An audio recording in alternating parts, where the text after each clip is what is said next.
Hi friends, welcome to the channel JIB and CIB Made Simple. So this is our AFM Module D complete revision session. So अगले एक घंटे में आप AFM के module D के सारे important points को कवर कर पाएंगे इस वीडियो के माध्यम से। तो बने रहे अंतिम तक और जितने भी इंपॉर्टेंट पॉइंट्स हैं उसको हम लोग कवर करने वाले हैं। यूनिट नंबर आपका 29 से लेकर 35 तक का कवरेज है इस पार्टिकुलर चैप्टर, इस पार्टिकुलर वीडियोस में। चलिए शुरुआत करते हैं हम लोग अपने रिवीजन को यूनिट नंबर 29 के साथ, जो कि बेस्ड है taxation, income tax, TDS, deferred tax. तो जितने भी बुलेट्स पॉइंट के फॉर्म में आपके सामने प्रस्तुत किया जा रहा है और मैं ऐसे समझाता हूँ सिंपल भाषा में। देखिए दोस्तों, इनकम टैक्स जो है ना वो क्या करता है कि जो रिचर पीपल होते हैं वो ज़्यादा पे करते हैं ताकि जो है वेल्थ का रीडिस्ट्रीब्यूशन हो सके। ठीक है, उसके बाद दोस्तों नेक्स्ट पॉइंट बताया जा रहा है कि जो पैन कार्ड है वो 10 डिजिट का कोड है ताकि आप मनी और टैक्स को ट्रैक कर सकें। तीसरा पॉइंट है कि पैन जो है ना पूरे भारत में वैलिड होता है, चाहे आप कहीं भी मूव क्यों ना करें। और पैन को आधार से कनेक्ट करना, इससे क्या होता है कि जो फेक पैन कार्ड है उसे आप रोक सकते हैं, जिससे आप फ्रॉड को फाइट कर सकते हैं। यहाँ तक क्लियर है। अब हम इनकम टैक्स भारत की बात करते हैं। तो जो भी पैसा भारत में कमाता है उसे इनकम टैक्स पे करना होता है। उसके बाद दोस्तों इनकम टैक्स एक्ट जो है मैनेज करता है कि कितना टैक्स कलेक्ट करना है, कैसे टैक्स कलेक्ट करना है, कैसे टैक्स को इन्फोर्स करना है। इसके लिए कौन सा है, हमारा इनकम टैक्स एक्ट है। उसके बाद दोस्तों ये डिसाइड करता है कि आपका इनकम कैसे टैक्स होगा और आप क्या अवॉइड कर सकते हैं, एग्जाम्पशंस क्या क्या दिया गया है आपको, और कितना टैक्स जो है आपका किस टैक्स स्लैब में है, टैक्स का कैलकुलेशन सारा कुछ इसके अंदर आता है। हम लोग बात करें टीडीएस की, तो टीडीएस समझिए कि टैक्स प्री पेमेंट है। तो टीडीएस क्या है दोस्तों, TDS is just like a tax pre payment. तो मतलब क्या होता है कि यदि मान लीजिए कि आपको कुछ पेमेंट मिलता है, जैसे सैलरी हो गया, इंटरेस्ट हो गया, या इसका कुछ हिस्सा जो है आपसे टैक्स के रूप में लिया जा रहा है इससे पहले कि आप रिसीव करें। ठीक है, तो वो उससे कहते हैं हम लोग टीडीएस। तो सैलरी, इंटरेस्ट, कमीशन, फी, डिविडेंड, मतलब आपको मिलने से पहले ही जो है वो पैसा आपको पहले ही पेमेंट हो रहा है टैक्स का। तो जो भी हाँ, तो जो पर्सन आपको पे करता है वो टैक्स को डिडक्ट करता है और फिर ये जो पैसा है वो किसके पास देता है, सरकार को देता है। ठीक है, और फिर दूसरी बात क्या है कि अब आपको ये देना पड़ सकता है यदि आप रेंट या फी पे करते हैं कुछ लोगों को। ठीक है, तो deduct with holder TDS before payment, तो आप जो है टीडीएस को शो कर सकते हैं जब आप अपने टैक्स को पे करते हैं, और कभी कभी एक रिफंड भी मिलता है यदि आपने ज़्यादा टैक्स को पे कर दिया। ठीक है, अब बात करें हम लोग टीसीएस की। टीडीएस समझ में आ गया। Now let's talk about TC. अब देखिए यहाँ भी लिखा गया mode of payment applied regardless of payment. Purpose क्या है कि हमारा एडवांस टैक्स पेमेंट हो जाए। ठीक है, और depositing TDS, responsibility of the deductor, claiming TDS, आप जो है इसके क्लेम भी कर सकते हैं यदि आपका टैक्स लायबिलिटी जो है लेस देन टैक्स डिडक्टेड है। अब हम बात करें टीसीएस की। टीसीएस क्या होता है, टैक्स कलेक्टेड एट सोर्स होता है। इसे समझिए, टीसीएस समझिए कि टैक्स कलेक्ट किया गया है सेलर के द्वारा जब आप किसी चीज़ों को खरीदते हैं। समझे? तो टीसीएस क्या है कि this is just like a tax collected by the seller when you buy certain thing. अब सवाल है कि रेट कौन तय करता है टीसीएस का। तो रेट, टीसीएस का जो रेट है वो सरकार तय करती है कुछ स्पेसिफिक गुड्स के लिए। अब देखिए कुछ सेलर्स होते हैं जिन्हें ऑथराइज किया जाता है कि वो इस टैक्स को कलेक्ट करें। ठीक है, और कुछ बायर्स हैं जैसे कि गवर्नमेंट हो गया, उन्हें इस टैक्स से एग्जाम्पशन दिया गया है। देखिए एग्जाम्प्टेड बायर है ना, public sector company, government, embassies, इन सभी को एग्जाम्पशन दिया गया है। ओके, यदि आप लेट पे करेंगे तो पेनल्टी भी है, देख सकते हैं 1% इंटरेस्ट पर मंथ है। तो ये बात समझ में आई। Collected by seller from the buyer at the time of sale. और कुछ गुड्स में रेट जैसे इनकम टैक्स से डिफाइंड है, लिक्वर के लिए 1% है। ठीक है, और फिर ऑथराइज सेलर जो है डिजिग्नेट किया जाता है। सेक्शन 206G एग्जाम्पशन किसे किसे मिला है वो भी देख लीजिए। अच्छा, उसके बाद एक पॉइंट को देखिए, बताया जा रहा है कि सेलर को इस टैक्स को क्वार्टरली रिपोर्ट करना होता है। ठीक है, तो क्वार्टरली बेसिस पे इसका रिपोर्टिंग होता है। यदि आप जो है ये जो हमारा बिग परचेजेस होते हैं ना, 50 लाख एक साल से ज़्यादा, उसके लिए अप्लाई होता है। देखिए लिखा है ना, high value transaction TCS apply to purchase exceeding ₹50 lakh in year. यदि आपने टैक्स फाइल नहीं किया है रिसेंटली तो आपको ज़्यादा टीसीएस पे करना पड़ सकता है। तो जिस बायर ने टैक्स रिटर्न फाइल नहीं किया है लास्ट 2 ईयर में, उनके लिए हायर टीसीएस है। अब बात करते हैं टीसीएस अंडर जीएसटी। अब ये अक्टूबर 2018 से जो टीसीएस आया है वो ज़रा देखते हैं। तो इसमें क्या है कि जब आप चीज़ों को ऑनलाइन बेचते हैं तो वेबसाइट जो है ना आपसे एक टैक्स कलेक्ट करती है, और ये टैक्स जो है सरकार को पास जाता है अगले महीना। उसके बाद नेक्स्ट पॉइंट है कि यदि आप ऑनलाइन बेचेंगे तो आपको जीएसटी के लिए साइन अप करना पड़ेगा। तो वही कहा जा रहा है ई कॉमर्स प्लेटफॉर्म जो है 1% टीसीएस कलेक्ट करती है, जिसमें 0.5% सीजीएसटी, 0.5% एसजीएसटी होता है, और ये टैक्स जो है गवर्नमेंट को डिपॉजिट किया जाता है हर एक अगले महीने के 10 तारीख तक। और जितने भी ऑनलाइन सेलर होते हैं वो अंडर जीएसटी रजिस्टर्ड होने चाहिए। यहाँ तक क्लियर है। अब हम लोग इनकम टैक्स पेयर के क्लासिफिकेशन को डिस्कस करते हैं। सबसे पहला आता है इंडिविजुअल। इंडिविजुअल कौन होते हैं? जो रेगुलर पीपल होते हैं, जिसमें जिनके पास मेंटल डिसेबिलिटीज़ है वो भी इंक्लूडेड है, ठीक है। तो ये हमारे इंडिविजुअल आते हैं। फिर एक एचयूएफ का कैटेगरी है। एचयूएफ का मतलब होता है कि फैमिलीज जिसमें कॉमन एंसेस्टर हो, जिसमें वाइफ्स अनमैरिड डॉटर्स हो, एप्लीकेबल होता है कुछ रिलीजियस ग्रुप के लिए, इसको हम लोग एचयूएफ बोलते हैं। एचयूएफ का फुल फॉर्म क्या है? Hindu undivided family. कंपनीज का फुल फॉर्म होता है दोस्तों, कंपनी का मतलब कि लोकल भी हो सकते हैं, फॉरेन भी हो सकते हैं। इंडिविजुअल जो है टैक्स पे करते हैं इस बेसिस पे कि वो कितना कमाते हैं, तो उनका प्रोग्रेसिव स्लैब क्या है। कंपनी जो है टैक्स पे करती है, एक सेट रेट होता है जिसको सीआईटी बोलते हैं, जो कि हर एक साल चेंज होता है, ठीक है। अब मैं आपको इनकम टैक्स पेयर के क्लासिफिकेशन के बारे में समझाता हूँ। देखिए, बताया जा रहा है कि फर्म और लिमिटेड लायबिलिटी पार्टनरशिप जो होते हैं, एलएलपी जिसे बोलते हैं, ये सेपरेट होते हैं अपने ऑनर से टैक्स पर्पज से। मतलब फर्म और एलएलपी जो है सेपरेट लीगल एंटिटी है टैक्स पर्पज के लिए, और करंटली इनका टैक्स रेट जो है 30% है। एओपी या बीओआई एक ग्रुप ऑफ पीपल होते हैं जिनको एक रूप में ट्रीट किया जाता है टैक्सेस के लिए, चाहे वो पैसा no matter why they make money. तो वही कहा जा रहा है कि group of people treated as a person for tax purpose regardless of the income generation intent. अब देखिए एक पॉइंट को समझिए, ट्रस्ट के बारे में बताया जा रहा है कि जो चैरिटेबल रिलीजियस ट्रस्ट होते हैं, तो उनके बारे में क्या है कि वो टैक्स नहीं पे करेंगे यदि वो किसी चैरिटी के लिए है या रिलीजन के लिए है। उन्हें सेक्शन 11 के अंदर एग्जम्पशन मिला हुआ है, ठीक है। तो मे गेट टैक्स बेनिफिट, मतलब टैक्स उनको पे नहीं करना पड़ेगा। अच्छा, अब हम लोग बात करते हैं, उसे जारी रखते हैं अपनी डिस्कशन को, इनकम टैक्स पेयर के क्लासिफिकेशन को। देखिए, बताया जा रहा है कि टैक्स पेयर के अंदर लोकल गवर्नमेंट भी आते हैं और अदर लीगल एंटिटीज़ भी आते हैं। जैसे देख सकते हैं म्युनिसिपल कॉर्पोरेशन और पंचायत, ये भी आते हैं। एक होता है हमारा आर्टिफिशियल जुडिशियल पर्सन। तो इसमें क्या होता है कि टैक्स रेट जो है डिपेंड करता है कि किस प्रकार के टैक्स पेयर आप हैं, वही कहा जा रहा है टैक्स रेट वेरीज। अब देखिए, ये जो आर्टिफिशियल जुडिशियल पर्सन होता है ना, ये नेचुरल पर्सन नहीं होता है। कोई भी लीगल एंटिटी जो कि अदर कैटेगरी में कवर्ड नहीं है वो इसमें आ जाते हैं, एजीपी। उसके बाद दोस्तों नेक्स्ट पॉइंट है income head for income tax. तो इसमें क्या पॉइंट है कि जो पैसा आप अपनी जॉब से कमाते हैं, चाहे पेंशन हो या आफ्टर सम डिडक्शन, वो आपका सैलरी वाला पर्सन हो गया। तो salary, pension, income after deduction. फिर इनकम फ्रॉम हाउस प्रॉपर्टी। तो जो पैसा आप जो है एक प्रॉपर्टी को रेंट पे डाल कर कमाते हैं, ठीक है, कुछ डिडक्शन के बाद, तो रेंटल इनकम जो होता है डिडक्शन के बाद, उसको हम लोग बोलते हैं इनकम फ्रॉम हाउस प्रॉपर्टी। फिर तीसरा आता है हमारा profit and gain of business और प्रोफेशन। मतलब जो पैसा जो है सेल्फ एम्प्लॉयड पीपल के द्वारा अर्न किया गया, बिजनेस ऑनर के द्वारा अर्न किया गया, प्रोफेशनल जैसे डॉक्टर या लॉयर के द्वारा अर्न किया गया, और कंपनी के द्वारा अर्न किया गया एक्सपेंसेस को डिडक्ट करने के बाद, उसके हम लोग बोलते हैं प्रॉफिट एंड गेन्स। तो ये सभी इनकम हेड होते हैं, राइट। अच्छा, फिर आगे देखते हैं इनकम फ्रॉम कैपिटल गेन।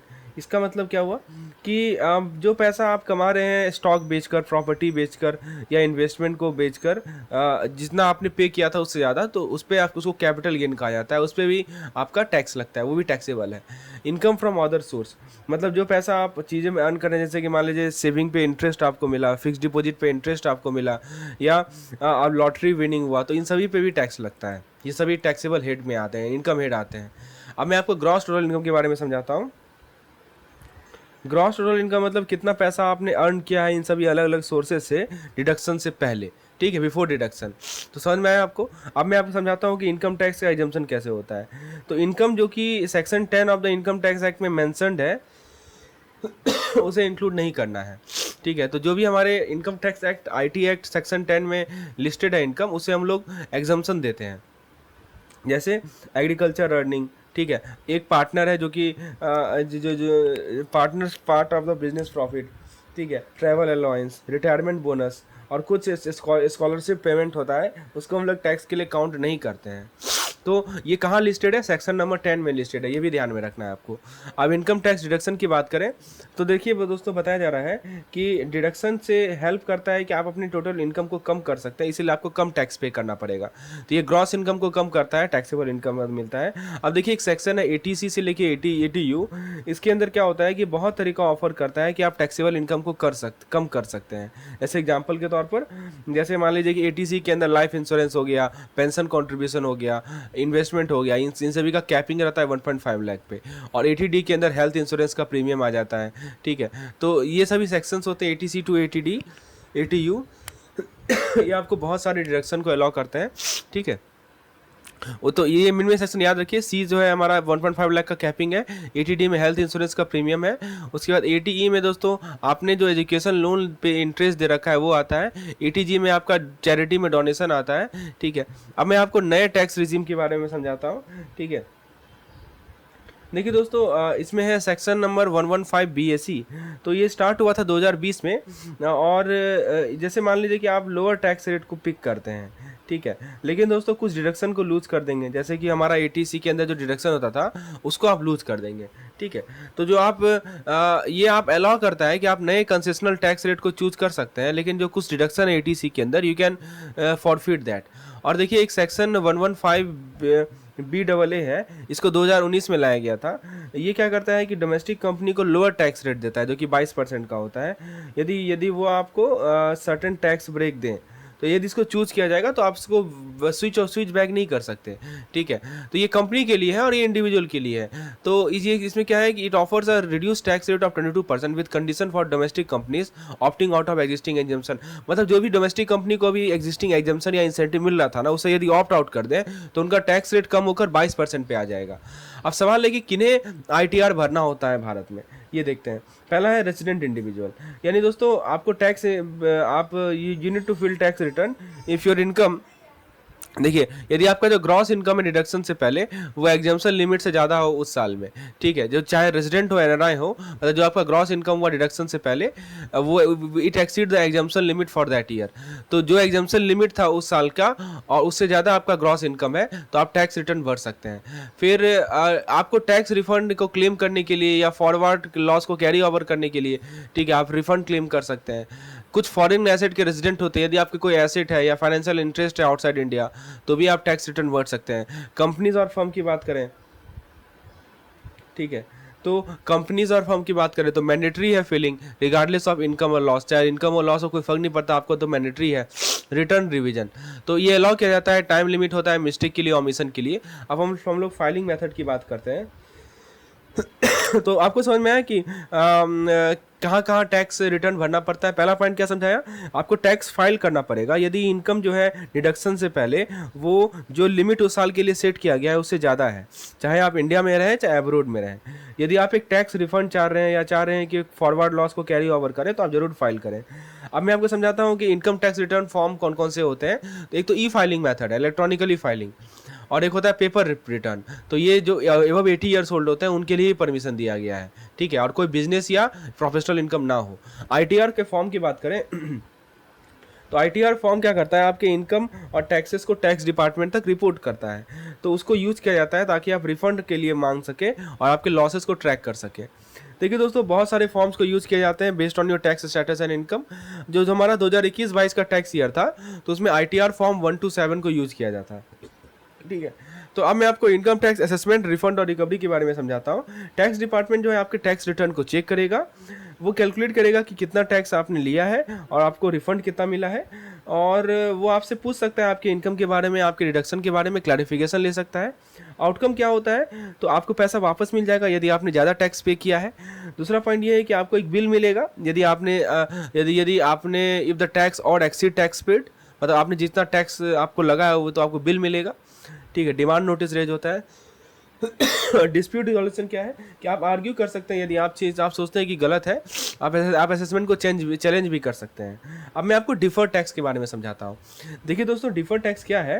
दोस्तों, यदि आपको इस प्रकार के कंटेंट की पीडीएफ की रिक्वायरमेंट है तो आप मुझे इस नंबर पर व्हाट्सएप करके डिटेल जानकारी प्राप्त कर सकते हैं, क्योंकि हमारे पास सारे इंपॉर्टेंट पॉइंट्स, सारे इंपॉर्टेंट फैक्ट्स कवर्ड है हमारे पीडीएफ में। चाहे हमारे पास 2000 प्लस एमसीक्यू सीरीज अवेलेबल है, हमारे पास मॉक टेस्ट अवेलेबल है जेआईबी अपकमिंग जेआईबी एग्जामिनेशन के लिए। हमारा प्रॉपर ऐप है जेआईबी एनसीईआरटी मेड सिंपल का, जिसका लिंक में आपको डिस्क्रिप्शन में आपको लिंक मिल जाएगा।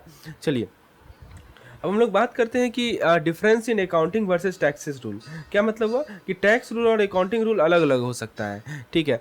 तो अब डिफरेंस किस किस तरह के होते हैं। कुछ डिफरेंस परमानेंट होता है जिसको आप रिवर्स नहीं कर सकते, और कुछ डिफरेंस जो है टाइमिंग पे चेंज होते हैं, ठीक है। अब मैं डिफर्ड टैक्स के बारे में समझाता हूँ। देखिए, प्लान होता है future tax effect of this difference. मतलब अब ये जो डिफरेंसेस आ रहे हैं ना, ठीक है, तो इट डिफर्ड टैक्स अकाउंट करता है कि जो फ्यूचर टैक्स इम्पैक्ट क्या पड़ेगा टाइमिंग डिफरेंस का। डिफरेंस दो तरह का मैंने आपको बताया, एक होता है परमानेंट, जैसे कि डिसअलाउड टैक्स एक्सपेंस, ठीक है, और हम किसके डिफरेंस की बात कर रहे हैं, अकाउंटिंग वर्सेस टैक्सेबल इनकम, ठीक है। तो एक तो हमारा अकाउंटिंग इनकम है, एक टैक्सेबल इनकम है। अब एक अलग अलग टैक्स लॉ है, अकाउंटिंग प्रिंसिपल है, इस कारण से डिफरेंस आता है। यदि परमानेंट है तो रिवर्स होना ही नहीं है। हाँ, यदि टाइमिंग के कारण है तो फ्यूचर में तो रिवर्स होगा, ठीक है। तो अब सवाल है कि डिफर्ड टैक्स, तो जो हमारा फ्यूचर टैक्स इंपैक्ट पड़ेगा ना टाइमिंग डिफरेंस का, उसको अकाउंट करता है। बैलेंस शीट पे क्या इंपैक्ट पड़ेगा वो देखिए। तो देखिए दोस्तों, बैलेंस शीट में जो हमारा होता है डिफर्ड, डीटीए बोलते हैं, डिफर्ड टैक्स एसेट बोलते हैं। तो ये क्या करता है कि फ्यूचर टैक्स पेमेंट को कम कर देता है, इसको नॉन करंट एसेट के फॉर्म में शो किया जाता है, ठीक है, जैसे कि सेविंग अकाउंट है। और एक होता है हमारा डीटीएल, डिफर्ड टैक्स लायबिलिटी, ये हमारे फ्यूचर टैक्सेस को बढ़ा देता है, जैसे कि हमारा नॉन करंट लायबिलिटी होता है, समझे। तो जैसे मान लीजिए कोई डेप्ट आपने लिया, कोई उधार लिया आपका, इसको समझने के लिए एग्जांपल भी दिया गया है आपकी बुक में, उसको मैं एग्जांपल से समझा देता हूँ। जैसे मान लीजिए कि कंपनी ने मशीन खरीदा 100 लाख का, ठीक है, एक साइंटिफिक रिसर्च मशीनरी था। टैक्स रूल कहता है कि वो उसे डिडक्ट कर सकता है एक ईयर 1 में, ठीक है, मतलब फुल डिडक्शन होता है ईयर 1 में। लेकिन अकाउंटिंग इसको अगले 10 साल तक क्या करता है, स्प्रेड करता है, जिसको आपने पढ़ा है स्ट्रेट लाइन डेप्रिसिएशन में। वही हो रहा है ना कि टैक्स का रूल अलग कर रहा है और अकाउंटिंग प्रिंसिपल अलग कर रहा है, ठीक है। तो आप बताइए, यदि इसको 10 साल में एक्सटेंड कीजिएगा तो एक साल में 10 लाख का होगा, समझ में आ रहा है। अब देखिए आगे क्या होगा। अब उसके बाद क्या होगा कि इससे क्या होता है कि एक टेम्पोररी डिफरेंस आता है टैक्सेबल इनकम में और अकाउंटिंग इनकम में। तो ईयर 1 में क्या है कि हमारा जो टैक्स है उसको अंडर एस्टिमेट किया गया है 27 लाख से, क्योंकि अकाउंटिंग एक्सपेंस हमारा ज़्यादा है, समझ रहे हैं। तो प्रॉफिट क्या शो करेगा, प्रॉफिट और लॉस क्या शो करेगा, current tax plus deferred tax of 27 lakh. तो बैलेंस शीट आपको क्या शो करेगा, डीटीएल शो करेगा। डीटीएल कितना शो करेगा, 27 लाख का शो करेगा। आपको समझ में आ रहा है कि 27 लाख क्यों आया है। देखिए, वो कहता है ये टैक्स तो फुल डिडक्शन अलाउ करता है पहले साल में, लेकिन अकाउंटिंग जो है 10 ही लाख को यूज़ कर रहा है, इस कारण से ये 27 लाख का डिफरेंस आ रहा है, ठीक है। अब उसके बाद ईयर 2 की बात करें तो टैक्स और बढ़ जाता है, ठीक है। तो क्योंकि अब जो है डेप्रिसिएशन का बेनिफिट नहीं मिलने वाला है, no tax benefit for depreciation. तो क्या होगा कि प्रॉफिट और लॉस अकाउंट जो है आपको current tax minus deferred tax of 3 lakh जो है यूज शो करेगा। मतलब कि आपने कुछ डिफर्ड टैक्स को यूज़ कर लिया। अभी तक डिफर्ड टैक्स कितना 27 लाख था, उसमें से 3 लाख आपने यूज़ किया। तो बैलेंस शीट क्या शो करेगा कि डिफर्ड टैक्स लायबिलिटी आप 27 से घटकर 24 लाख हो गया है, समझ में। चलिए, तो यही चीज़ यहाँ पे समझाया जा रहा है। तो टोटल डेप्रिसिएशन एक्सपेंस जो है सेम रहेगा अकाउंटिंग और टैक्स के लिए, लेकिन अलग अलग पीरियड में स्प्रेड हो जाएगा। तो ये तो था हमारा डिफर्ड टैक्स का एग्जांपल था। एक और एग्जांपल यहाँ पे बुक में दिया हुआ है जिसको प्रीपेड एक्सपेंस बोलते हैं, मतलब आपने पहले ही खर्चा पेमेंट कर दिया है अपने खर्चे का। तो यहाँ पे देख सकते हैं दोस्तों, कंपनी ने 100 लाख अपफ्रंट पे कर दिया किसी खर्चे के लिए, और अकाउंटिंग जो है उसको पूरे के पूरे को 1 साल में काउंट कर रहा है, लेकिन टैक्स रूल इसको 10 साल में स्प्रेड कर रहा है। इससे भी टेम्पोररी डिफरेंस आ रहा है, टैक्सेबल इनकम जो है हमारा अकाउंटिंग इनकम से कम हो जा रहा है। सिंपल सी बात है, taxable income is less than the accounting income. तो ईयर 1 में क्या होगा कि टैक्स बिल जो है हाई दिखेगा 27 लाख से, ठीक है, मतलब टैक्स लायबिलिटी जो है ओवर स्टेट कर दिया गया 27 लाख से, क्योंकि एक्सपेंस जो है टैक्स के लिए कम है, इस कारण से करंट टैक्स एक्सपेंस जो है प्रॉफिट स्टेटमेंट में आपको हायर दिखेगा, ठीक है। तो वही चीज़ है। अब उसके बाद नेक्स्ट पहला ईयर का समझ में आया आपको, प्रीपेड एक्सपेंस। फिर क्या होगा, उसके बाद बताया जा रहा है कि ईयर 1 को जारी रखते हैं हम लोग। तो टैक्स जो आप पे किया जा रहा है वो कम हो गया है, क्योंकि डिफर्ड टैक्स आ गया, 27 लाख कम हो गया है। तो बैलेंस शीट आपको एक्सेस शो करेगा, 27 लाख का एसेट शो करेगा, उसके बाद टैक्स ईयर 2 में क्या होगा कि टैक्स ड्यू जो है वो कम है, क्योंकि प्रीपेड एक्सपेंस लास्ट ईयर से आ गया है। तो प्रॉफिट आपको क्या शो करेगा, current tax plus deferred tax of 3 lakh, तो बैलेंस ड्रॉप होकर 24 लाख हो जाएगा। समझ में? तो यही होता है दोस्तों। तो ये था हमारा कंप्लीट चैप्टर का डिस्क्रिप्शन। तो अभी तक हमने क्या देखा कि अब हम लोग यूनिट नंबर 30 पे आते हैं, जिसको हम लोग जीएसटी का टॉपिक है, गुड्स एंड सर्विस टैक्स। सबसे पहले introduction to taxation in India की बात करते हैं। तो टैक्स वो पैसा होता है जो कि सरकार कलेक्ट करती है लोगों से और बिजनेस से। ये पैसा बहुत ही क्रूशियल है हमारे कंट्री को रन करने के लिए, चाहे वो सेंट्रल हो या स्टेट गवर्नमेंट हो, ये दोनों के दोनों टैक्स कलेक्ट करते हैं। नए रूल्स जो है बनाए जा रहे हैं ताकि टैक्स को पे करना आसान हो जाएगा और ज़्यादा ही ऑर्गेनाइज हो जाएगा। अब मैं आपको डायरेक्ट और इनडायरेक्ट टैक्स के बीच के डिफरेंस को समझाता हूँ। देखिए दोस्तों, डायरेक्ट का मतलब कि आप डायरेक्टली पे कर रहे हैं, जैसे कोई इनकम टैक्स हो गया। इनडायरेक्ट टैक्स का मतलब कि आप इनडायरेक्टली पे कर रहे हैं, जब आप कोई चीज़ खरीद रहे हैं, कोई सामान खरीद रहे हैं, तो ये हमारा इनडायरेक्ट टैक्स हो गया, जैसे सेल्स टैक्स है। तो जीएसटी 2017 में लाया गया। इसने क्या किया, बहुत सारे गुड्स और सर्विस पे जो टैक्स लगते थे उसे रिप्लेस किया एक सिंगल टैक्स से। अब देखिए डायरेक्ट और इनडायरेक्ट टैक्स को एक चार्ट में बनाया गया दोस्तों। कुछ भी नहीं छोटा है। यदि आप मैक्मिलन बुक देखेंगे ना, सभी चीज़ को ऐसे ही आपको ऑर्डर में मिलेगा। लेकिन हाँ, ये है कि मैक्मिलन बुक में ये जो पार्टिकुलर मॉड्यूल डी है वो हमारे टोटल 200 पेज में कवर्ड है, और इस पार्टिकुलर स्लाइड्स में आपको मात्र 50 से 60 पेज में मिल रहा है। वो भी स्लाइड्स का आप लेंथ देख ही सकते हैं। यही हमारा फायदा है कि 1/4 हमने कम करके आपको कम समय में रिवाइज करवा रहा हूँ। यदि आपको वीडियो पसंद आए तो एक लाइक जरूर कीजिएगा, ताकि ये वीडियो और भी जेआईबी एस्पिरेंट तक पहुंचे, उनका भी भला हो सके। चलिए दोस्तों, देखते हैं डिफरेंस क्या है। तो डायरेक्ट टैक्स का बेसिस की बात करें तो आप जो है इनकम जो है डायरेक्टली गवर्नमेंट को पे करते हैं, ठीक है, जबकि इनडायरेक्ट टैक्स में आप गुड्स एंड सर्विस का अमाउंट पे करते हैं। उसके बाद दोस्तों जो चीज़ आप खरीदते हैं सेलर के माध्यम से, उसको आप देखिए, एक होता है हमारा बजट शिफ्टिंग। बजट शिफ्टिंग का मतलब क्या हुआ कि डायरेक्ट टैक्स से आप जो है इसे पास नहीं कर सकते, नॉट पॉसिबल टू पास, लेकिन इनडायरेक्ट टैक्स से आप पास कर सकते हैं। टैक्स इवेजन मतलब ये हार्ड है कि हम इनडायरेक्ट टैक्स को अवॉइड करें। मतलब डायरेक्ट टैक्स को इवेट किया भी जा सकता है, लेकिन इनडायरेक्ट टैक्स को इवेट नहीं किया जा सकता है। फिर इन्फ्लेशन की बात करते हैं। देखिए, इन्फ्लेशन में डायरेक्ट टैक्स हेल्प करता है कि आप प्राइस को कंट्रोल करने में, लेकिन इनडायरेक्ट टैक्स के कारण चीज़ें जो है और एक्सपेंसिव हो जाती हैं। प्रोग्रेसिविटी की बात करें तो डायरेक्ट टैक्स जो है हायर अर्नर के लिए फेयर होता है, लेकिन इनडायरेक्ट टैक्स जो है लोअर अर्नर को हार्डर हिट करता है, यानी रेग्रेसिव होता है। इसीलिए डायरेक्ट टैक्स को प्रोग्रेसिव कहा जाता है और इनडायरेक्ट टैक्स को रेग्रेसिव कहा जाता है। इनइक्वालिटी की बात करें तो डायरेक्ट टैक्स जो है रिच और पुअर के बीच में जो गैप है उसे कम करता है, लेकिन इनडायरेक्ट टैक्स जो है उसको बढ़ाता है। एडमिन कॉस्ट की बात करें तो डायरेक्ट टैक्स जो है ज़्यादा कॉस्ट करता है मैनेज करने में, ठीक है, हाई एडमिनिस्ट्रेटिव कॉस्ट होता है, लेकिन इनडायरेक्ट टैक्स जो है चीपर होता है एडमिनिस्ट्रेटिव पॉइंट ऑफ व्यू से। ग्रोथ की बात करें तो डायरेक्ट टैक्स जो है डिस्करेज करेगा स्पेंडिंग को, लेकिन इनडायरेक्ट टैक्स जो है इनकरेज करेगा सेविंग को। कवरेज की बात करें तो डायरेक्ट टैक्स जो है स्पेसिफिक इनकम लेवल पे अप्लाई होता है, जबकि इनडायरेक्ट टैक्स जो है सभी को अफेक्ट करता है। डिस्करेजमेंट की बात करें तो इनडायरेक्ट टैक्स जो है कुछ सर्टेन परचेज को डिस्करेज कर सकता है, जैसे कि सिगरेट हो गया, अल्कोहल हो गया, ये सभी चीज़, और लेकिन डायरेक्ट में ऐसा कोई डिस्करेजमेंट नहीं है। जीएसटी की बात करें दोस्तों, जीएसटी 1 जुलाई 2017 से लाया गया था, और इसने बहुत सारे स्टेट, सेंट्रल और स्टेट टैक्स को मर्ज किया। इसका गोल है कि टैक्स को हम क्लियर बनाएं, हम एडमिनिस्ट्रेशन को सिंपलर बनाएं और बूस्ट करें हमारे फॉर्मल इकोनॉमी को, ठीक है। अब देखिए बताया जा रहा है कि क्या क्या टैक्स लगता है। तो जो भी चीज़ आप खरीदते हैं या जो भी सर्विस आप यूज करते हैं, जैसे मान लीजिए ऑयल हो गया, अल्कोहल हो गया, इसमें एक्सेप्शन है oil, petroleum product, electricity, alcohol, इसको छोड़कर। अब देखिए होता है डुअल जीएसटी मॉडल। तो बहुत सेंट्रल और स्टेट गवर्नमेंट जो है जीएसटी कलेक्ट करती है। कितने तरह के जीएसटी होते हैं भारत में? 4 तरह के होते हैं, एसजीएसटी, सीजीएसटी, आईजीएसटी और यूजीएसटी। आपको एक बेसिक नॉलेज दिया जा रहा है जीएसटी टॉपिक से रिलेटेड। अब देखिए, एक एसजीएसटी और सीजीएसटी क्या होता है कि स्टेट के अंदर होता है, इंट्रा स्टेट ट्रांजैक्शन होता है। सीजीएसटी सेंट्रल गवर्नमेंट के द्वारा, एसजीएसटी स्टेट गवर्नमेंट के द्वारा। आईजीएसटी क्या होता है दोस्तों? आईजीएसटी जो है स्टेट्स के बीच में होता है या इम्पोर्ट्स के लिए होता है। यूजीएसटी किसके लिए होता है? यूनियन टेरिटरी के लिए होता है। यहाँ तक क्लियर है? यूजीएसटी इज़ फॉर यूनियन टेरिटरी। तो ये सब पॉइंट आपको ध्यान रखना है, very very important from examination point of view. चलिए आगे जारी रखते हैं अपने डिस्कशन को।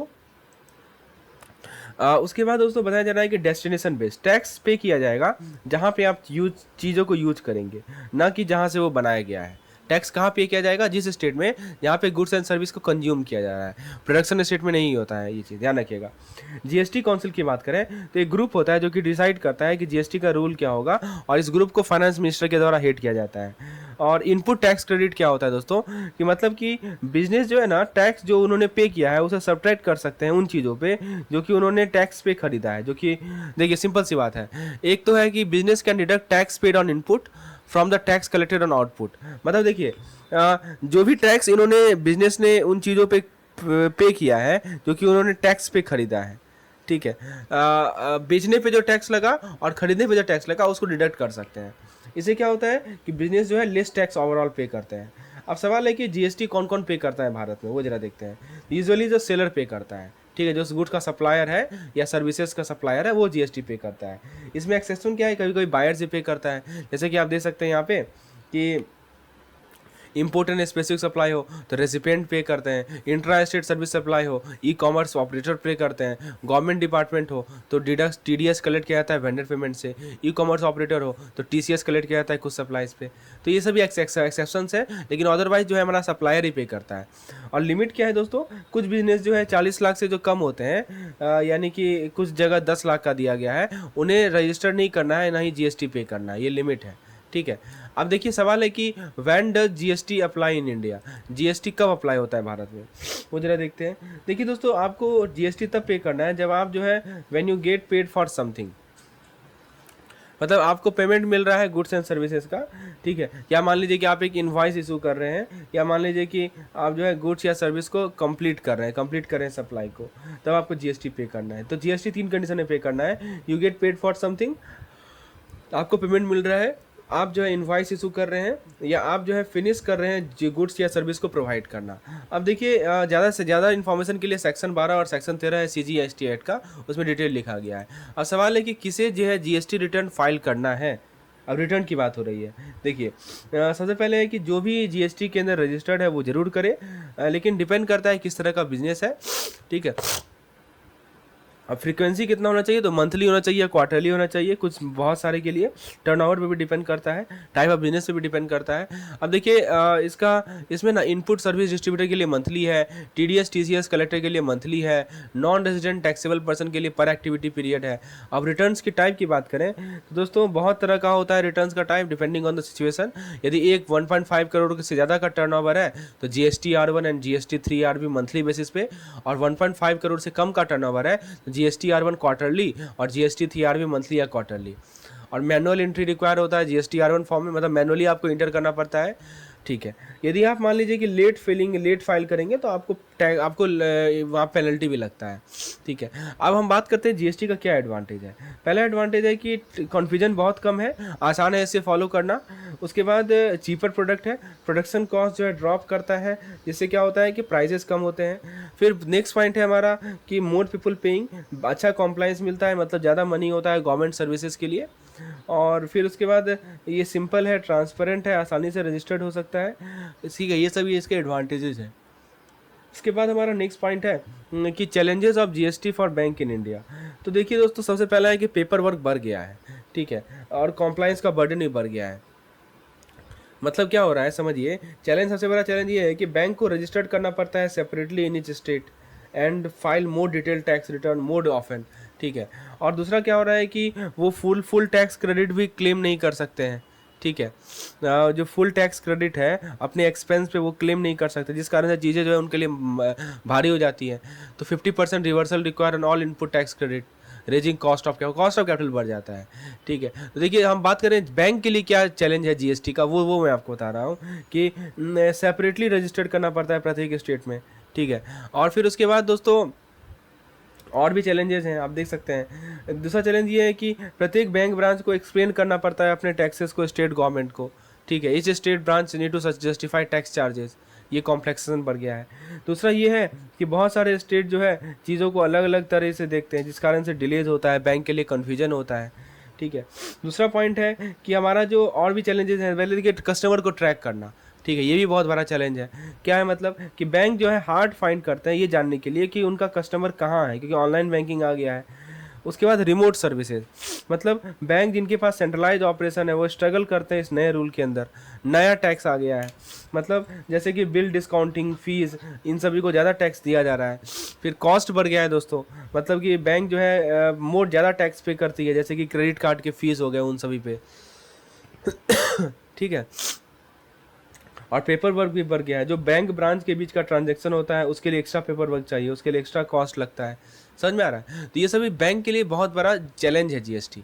ठीक है, उसके बाद आगे बढ़ते हैं, हम लोग देखते हैं कि एक पॉइंट को समझते हैं दोस्तों, financial accounting versus cost of management accounting. तो ये हमारा यूनिट नंबर 31 है, जो कि बेस्ड है overview of cost and management accounting का। तो टैक्स तक यूनिट 29 और 30 में कवर्ड है। हम लोग financial accounting versus management accounting की बात करते हैं। देखिए फाइनेंशियल अकाउंटिंग जो है ना, कितना पैसा आ रहा है कितना पैसा जा रहा है उसका ध्यान रखता है। ठीक है, ये शो करता है कि कंपनी कहाँ फाइनेंशियली स्टैंड कर रही है। समझ में आया?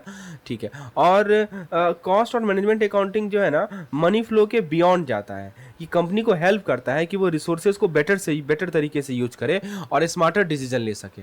समझ में आया? तो अभी मैंने आपको फाइनेंशियल अकाउंटिंग के बारे में बताया कि मनी कितना पैसा आ रहा है कितना पैसा जा रहा है उसको ध्यान रखता है, मतलब दिखाता है कि कंपनी जो है फाइनेंशियली कहाँ पे स्टैंड कर रही है। और कॉस्ट और मैनेजमेंट अकाउंटिंग बताता है कि मनी फ्लो के बियॉन्ड जाता है, ये कंपनी को हेल्प करता है कि वो रिसोर्सेज को बेटर यूज कर सके और स्मार्टर डिसीजन ले सके। अब मैं आपको कॉस्ट अकाउंटिंग को समझाता हूँ। पहला आता है कि कॉस्ट फॉर अ कंज्यूमर, मतलब कि कितना आप पे कर रहे हैं किसी चीज़ के लिए, यानी परचेज प्राइस क्या है। एक होता है प्रोड्यूसर, यानी किसी चीज़ को एक्सपेंड, मतलब किसी चीज़ को बनाने के लिए कितना वो स्पेंड किया जा रहा है, how much they are spending. एक होता है हमारा कॉस्टिंग, कॉस्टिंग मतलब कि फिगर आउट करना कि टोटल कॉस्ट कितना इन्वॉल्व है। एक होता है हमारा कॉस्ट एलिमेंट, जैसे मटेरियल, लेबर, एनर्जी, ट्रांसपोर्ट, ये सभी का कॉस्ट। अब बात करते हैं हम लोग cost accounting. This is very important for multiple product.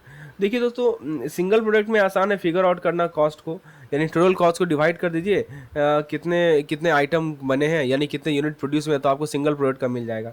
लेकिन यदि मल्टीपल प्रोडक्ट है वहाँ पे कॉस्ट अकाउंटिंग डिफिकल्ट है। क्यों डिफिकल्ट है? क्योंकि दोस्तों कॉस्ट को हमें स्प्लिट करना पड़ता है, कॉस्ट को हमें एलोकेट करना पड़ता है, इसी कारण से मल्टीपल प्रोडक्ट में डिफरेंट है। जैसे मान लीजिए एग्जाम्पल के तौर पर ले सकते हैं कि आप जो है 20 लाख के कॉस्ट को 5 प्रोडक्ट में डिस्ट्रीब्यूट कर रहे हैं, ये तो फेयर नहीं है। तो सॉल्यूशन क्या है? आप स्टडी कीजिए कि कैसे एक प्रोडक्ट को बनाया जा रहा है ताकि आप एक्यूरेटली कॉस्ट को स्प्लिट कर सकें। समझ में आया? तो सिंगल प्रोडक्ट में तो आसान है, लेकिन मल्टीपल प्रोडक्ट में डिफरेंट है कॉस्ट अकाउंटिंग का। अब मैं आपको मल्टीपल प्रोडक्ट के बारे में ही समझाऊंगा। देखिए कॉस्ट अकाउंटिंग क्यों मैटर करता है। तो सबसे पहला सिंगल है कि हम कॉस्ट को एक्यूरेटली डिवाइड कर सकें अलग अलग प्रोडक्ट में, मल्टीपल प्रोडक्ट की केस में हम कॉस्ट को एक्यूरेटली डिवाइड कर सकें। अब सवाल है कि कॉस्ट अकाउंटिंग क्या करता है। तो ये आपके कॉस्ट का ट्रैक रखता है प्रोडक्ट एंड सर्विसेज के लिए। इसमें आइडेंटिफाई करना, मेजर करना, रिकॉर्ड करना, एलोकेट करना, ये सभी आते हैं। अब सवाल है कि ये कैसे इवॉल्व हुआ, कैसे ये चेंज हुआ। तो सबसे पहले कि ये सिंपल होना चाहिए। ठीक है, दूसरा कारण है कि पहले ये सिंपल हुआ करता था, it use to be simple, लेकिन अब इसको कॉम्प्लेक्स, अब इसको बना दिया गया है कि ये कॉम्प्लेक्स डिसीजन ले सके, मतलब कॉम्प्लेक्सिटी बढ़ा गया है। ठीक है, तो जैसे मान लीजिए कि हमें प्राइस सेट करना है या कॉन्ट्रैक्ट को हैंडल करना है। ठीक है, तो इस सब चीज़ों में ये कॉस्ट अकाउंटिंग को यूज़ किया जा रहा है। Earlier it was simple, earlier it used to be simple, but now it has been made more complex. अब मैं इसके ऑब्जेक्टिव पे डिस्कस करता हूँ। इसका मेन गोल है ये फिगर आउट करना कि कितना, how much each thing cost to make, मतलब प्रत्येक चीज़ को बनाने में कितना कॉस्ट लग रहा है। तो आपके प्रत्येक प्रोडक्ट और सर्विसेज का कॉस्ट ये बताता है, इसका ये मेन गोल है। मैनेजमेंट को हेल्प करता है प्राइस डिसाइड करने में। ठीक है, उसके बाद किस चीज़ पे हम फोकस करें, उसके बाद कैसे हम पैसा सेव करें, इन सभी को में मैनेजमेंट को हेल्प करता है। इसका कुछ स्पेसिफिक ऑब्जेक्टिव भी है। क्या है? कि कॉस्ट का ट्रैक रखना, गोल से कंपेयर करना और इन्फो देना है स्मार्ट डिसीजन के लिए। ठीक है, अब मैं आपको कॉस्ट अकाउंटिंग का एडवांटेज को समझाता हूँ। सबसे पहला होता है प्राइसिंग। तो कॉस्ट अकाउंटिंग जो है मैनेजमेंट को बहुत तरह से बेनिफिट प्रोवाइड करता है, जैसे कि आप प्राइसिंग में देख सकते हैं। तो प्राइसिंग का मतलब क्या होता है कि हम प्राइस सेट कर रहे हैं, right, we are just setting the price for product and services. Production में हेल्प करता है कि आप डिसाइड कर पाते हैं कि कितना आपको प्रत्येक चीज़ का कितना अमाउंट आपको बनाना है। वेस्ट को कम करवाता है, मतलब कि आप कम मटेरियल को यूज़ करके कम रिसोर्सेज को यूज़ करें। इन्वेंट्री को ट्रैक रखता है, यानी ट्रैक रखता है कि क्या हमारे पास स्टॉक में है। कॉस्ट को कंट्रोल करता है, ये श्योर करता है कि कॉस्ट जो है प्लान के अकॉर्डिंग रहे। प्लान कर सकते हैं हम आगे, फिगर आउट कर सकते हैं कि हम टफ टाइम में क्या करें या कॉम्पिटिटर के अगेंस्ट क्या करें। तो कॉस्ट अकाउंटिंग का एलिमेंट ऑफ कॉस्ट के बारे में डिस्कस करते हैं। देखिए दोस्तों, एक होता है हमारा डायरेक्ट मटेरियल कॉस्ट। ये क्या होता है इसे समझिए। देखिए दोस्तों, जो आपको प्रोडक्ट बनाने में मेन स्टफ आप यूज़ कर रहे हैं, जैसे कि कार का हिस्सा हो गया, कार बनाने के लिए यूज़ करते हैं, वो हमारा डायरेक्ट मटेरियल कॉस्ट आता है। एक होता है हमारा इनडायरेक्ट मटेरियल कॉस्ट, मतलब दूसरी चीज़ें जो कि स्टफ बनाने में काम आती है, जैसे तेल हो गया या हमारा टूल्स हो गया, लेकिन हमारा प्रोडक्ट का डायरेक्टली हिस्सा नहीं होता है। ठीक है, तो consumer not directly part of the product but necessary for production, जैसे car lubricant, welding, electrode.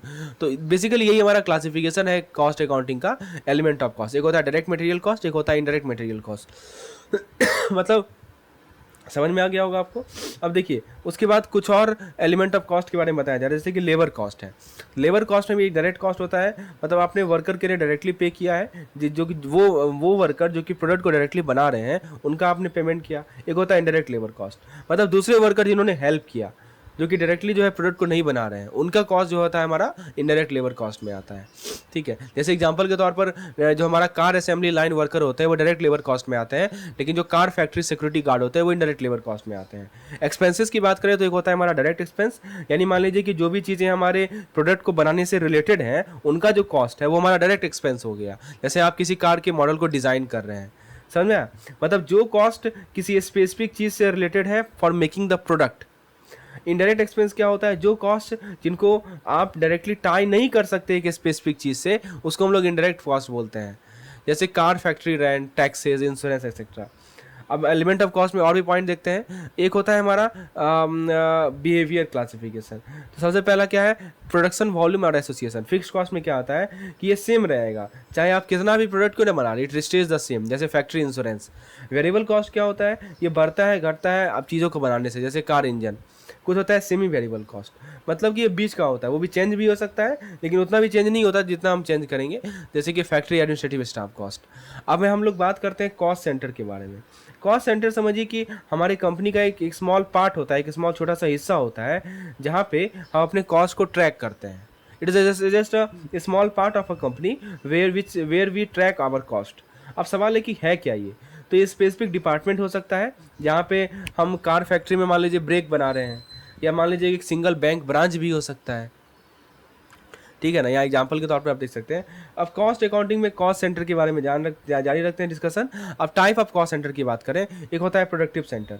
Actually ये प्रोडक्ट बनाता है, जैसे कि असेंबली लाइन हो गया कार फैक्ट्री में, मतलब डायरेक्टली इन्वॉल्व होता है प्रोडक्ट बनाने में। एक होता है अनप्रोडक्टिव कॉस्ट सेंटर, जो कि हमारे प्रोडक्शन को सपोर्ट करता है, जैसे कि सिक्योरिटी हो गया फैक्ट्री पे। एक होता है मिक्स्ड कॉस्ट सेंटर, ये दोनों काम करता है, जैसे कि मेंटेनेंस डिपार्टमेंट हो गए जो कि प्रोडक्शन का भी ध्यान रखते हैं और दूसरे काम भी करते हैं। अब हम कॉस्ट अकाउंटिंग में कॉस्ट यूनिट को जारी रखते हैं डिस्कशन को। कॉस्ट यूनिट की बात करते हैं। कॉस्ट यूनिट समझिए, अभी हमने किसके बारे में बात किया? कॉस्ट सेंटर के बारे में। अब कॉस्ट यूनिट के बारे में बात करते हैं। कॉस्ट यूनिट समझिए कि स्टैंडर्ड तरीका है कि हम कॉस्ट को मेजर कर सकें, जैसे वेट हो गया, डिस्टेंस हो गया। जैसे कि मान लीजिए कि एक ट्रांसपोर्ट कंपनी है, तो हो सकता है कि कॉस्ट पर किलोमीटर, या कोई शुगर मैन्युफैक्चरर है उसके लिए हो सकता है कॉस्ट पर टन या कॉस्ट पर किलोग्राम। तो कॉस्ट को यूज करना, कॉस्ट यूनिट को चूज करना, ये आसान है समझना और कॉमनली यूज किया जाता है। जैसे कॉस्ट पर आवर जो है एक मशीन के लिए या केमिकल के लिए कॉस्ट पर लीटर, यही होता है कि आप कॉस्ट यूनिट को चूज कीजिए, ये काफ़ी आसान होता है। अब कॉस्ट अकाउंटिंग के मेथड्स की बात करते हैं। देखिए जॉब कॉस्टिंग का मतलब क्या हुआ कि one of a kind job या odd order with specific need. ठीक है, जैसे एग्जांपल के तौर पर आप बिल्डिंग एक शॉपिंग मॉल को बना रहे हैं, स्पेसिफिक इंजन को बना रहे हैं या कार को रिपेयर कर रहे हैं, तो जो यूनिक जॉब होता है या ऑर्डर विद स्पेसिफिक रिक्वायरमेंट होता है वहाँ यूज़ किया जाता है। कॉस्ट अकाउंटिंग मेथड को कंटिन्यू रखते हैं। एक होता है बैच कॉस्टिंग। बैच कॉस्टिंग में क्या होता है कि जैसे कि जॉब कॉस्टिंग में है लेकिन बैचेस के लिए होते हैं बैच कॉस्टिंग। हम जो है टोटल कॉस्ट बैच के लिए फाइंड करते हैं और तब उसे डिवाइड करते हैं कि कितना यूनिट जो है हमारे पास है, तब हमें मिलता है कॉस्ट पर यूनिट। समझ में आया?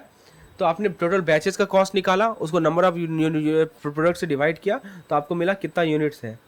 ठीक है, कॉस्ट पर यूनिट मिला, ये इसे कहते हैं हम लोग बैच कॉस्टिंग। एक होता है हमारा ऑपरेशन कॉस्टिंग। तो ये इसमें फिगर आउट करते हैं कि हमारा स्पेसिफिक स्टेप का क्या कॉस्ट है कुछ बनाने में। जैसे मान लीजिए कि आप फिगर आउट कर रहे हैं कि कितना कॉस्ट लगेगा स्टील को कट करने के लिए, टैंक के लिए, एक टैंक बनाना है उसमें स्टील को कट करना है, उसमें कितना कॉस्ट लगेगा, ये ऑपरेशन कॉस्टिंग होता है। फिर एक होता है हमारा प्रोसेस कॉस्टिंग। इसका मतलब कि हम चीज़ों को स्टेजेस में बना रहे हैं, जैसे हम ऑयल को रिफाइन करते हैं ना वैसे ही। तो जैसे मान लीजिए कि हम फिगर आउट करते हैं कि ईच स्टेज का क्या कॉस्ट रहेगा। एक होता है यूनिट और सिंगल आउटपुट कॉस्टिंग। इसको यूज़ तब किया जाता है जब आप एक चीज़ को बार बार बनाते हैं, जैसे कि मोटरसाइकिल को असेंबल करना या शुगर बनाना। हम क्या करते हैं कि टोटल कॉस्ट को फाइंड करते हैं, उसको डिवाइड कर देते हैं कि कितना चीज़ जो है हमें लगा, by how many thing we made for to find cost per thing.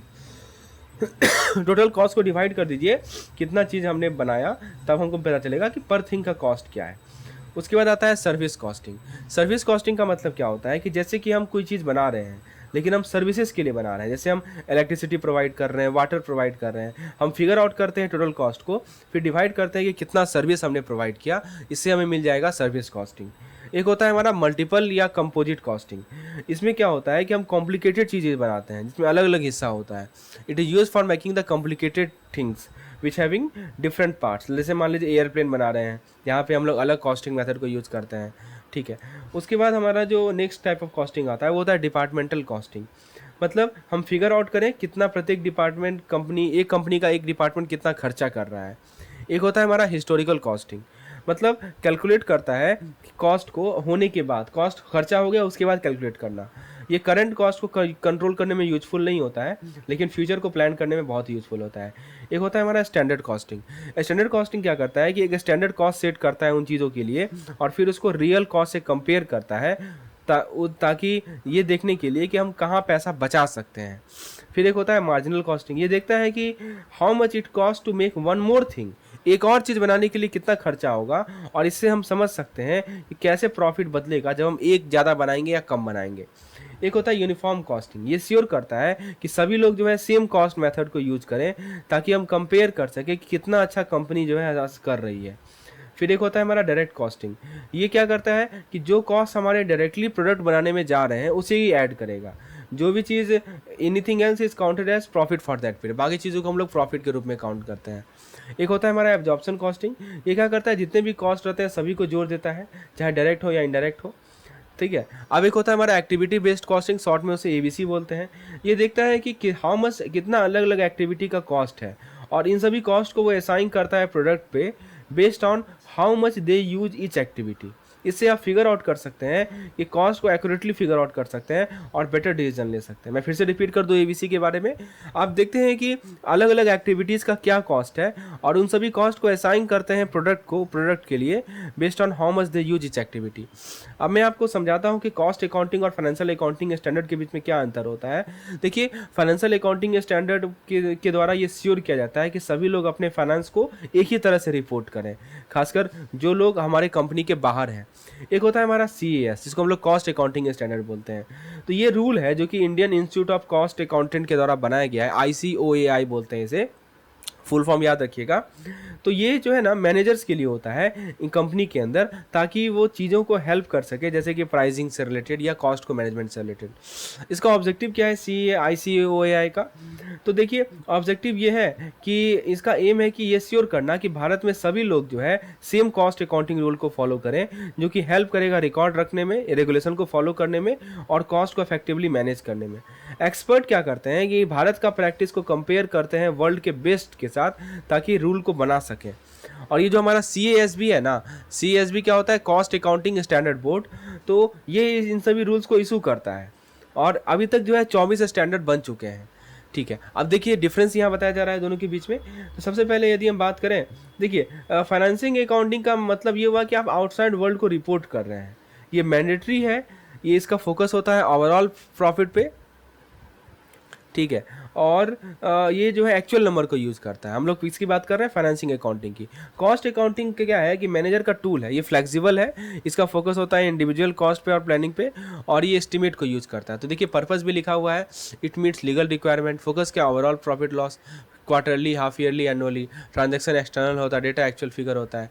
यहाँ पे कॉस्ट अकाउंटिंग की पर्पस देखिए internal management decision, unit cost, इसका फ्रीक्वेंसी वेरी करता है, इंटरनल होता है।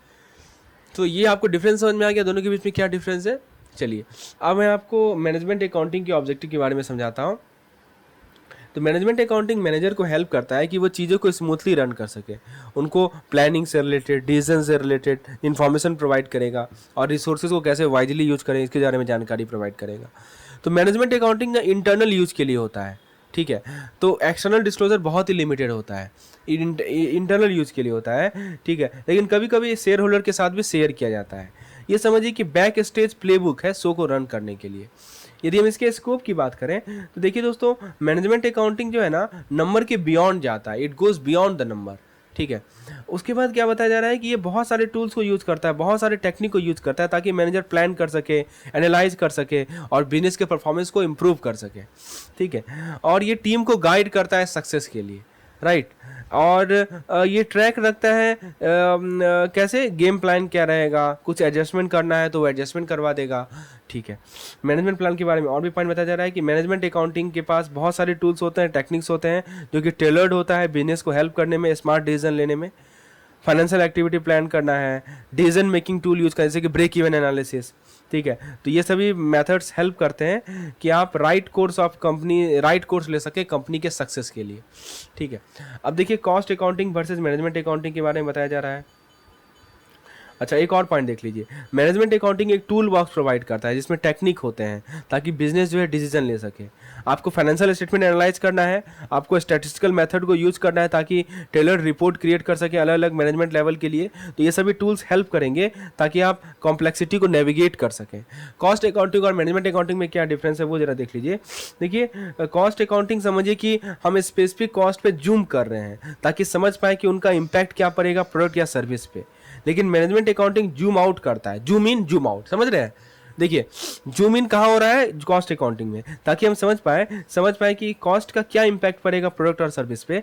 जबकि मैनेजमेंट अकाउंटिंग जूम आउट करता है ताकि ब्रॉडर रेंज ऑफ फैक्टर को कंसीडर करे और बहुत सारे टूल को यूज करता है ताकि हम शॉर्ट और लॉन्ग टर्म गोल के लिए प्लान कर सकें। कॉस्ट अकाउंटिंग का फोकस होता है शॉर्ट टर्म पे, जबकि मैनेजमेंट अकाउंटिंग का फोकस शॉर्ट और लॉन्ग टर्म दोनों पे होता है। फिर दोस्तों डेटा यूज यहाँ पे मैनेजमेंट अकाउंटिंग के लिए बेस होता है और यहाँ डिसीजन मेक किया जाता है। टूल्स और टेक्निक की बात करें तो standard costing, break even analysis, marginal costing या ratio analysis, cash flow, trend analysis, ठीक है। फिर दोस्तों डेटा सोर्स की बात करें तो मतलब समझिए कि हमारे पास एक डिटेल्ड व्यू है वर्सेस हमारे पास एक पैनोरामिक व्यू है, ठीक है, आपके बिजनेस का। अब हम डिस्कस करते हैं कि अकाउंटिंग और फाइनेंसिंग मैनेजमेंट में क्या रिलेशनशिप है। इसको ऐसे समझिए कि आप एक घर बना रहे हैं तो फाइनेंसिंग अकाउंटिंग ना आपको एक ब्लूप्रिंट देगा, जो चीज़ ऑलरेडी बन चुका है उसका ब्लूप्रिंट देगा, जबकि कॉस्ट अकाउंटिंग आपको हेल्प करेगा ये समझने में कि क्या क्या मटेरियल यूज़ किया जा रहा है। फिर से मैं रिपीट करूँ, आप घर बना रहे हैं तो फाइनेंसिंग अकाउंटिंग एक ब्लूप्रिंट की तरह होता है कि आपने जो बनाया है उसका ब्लूप्रिंट आपको प्रोवाइड करेगा, और कॉस्ट अकाउंटिंग आपने जो मटेरियल यूज़ किया है उसको समझने में हेल्प करेगा। ठीक है, ये दो चीज़ बताया। अब मैनेजमेंट अकाउंटिंग क्या होता है, मैनेजमेंट अकाउंटिंग इसको एक स्टेप फर्दर ले जाता है। ये सजेस्ट करता है कि कैसे हम फ्यूचर कंस्ट्रक्शन को इम्प्रूव करें। समझ में आया? फाइनेंशियल मैनेजमेंट क्या होता है?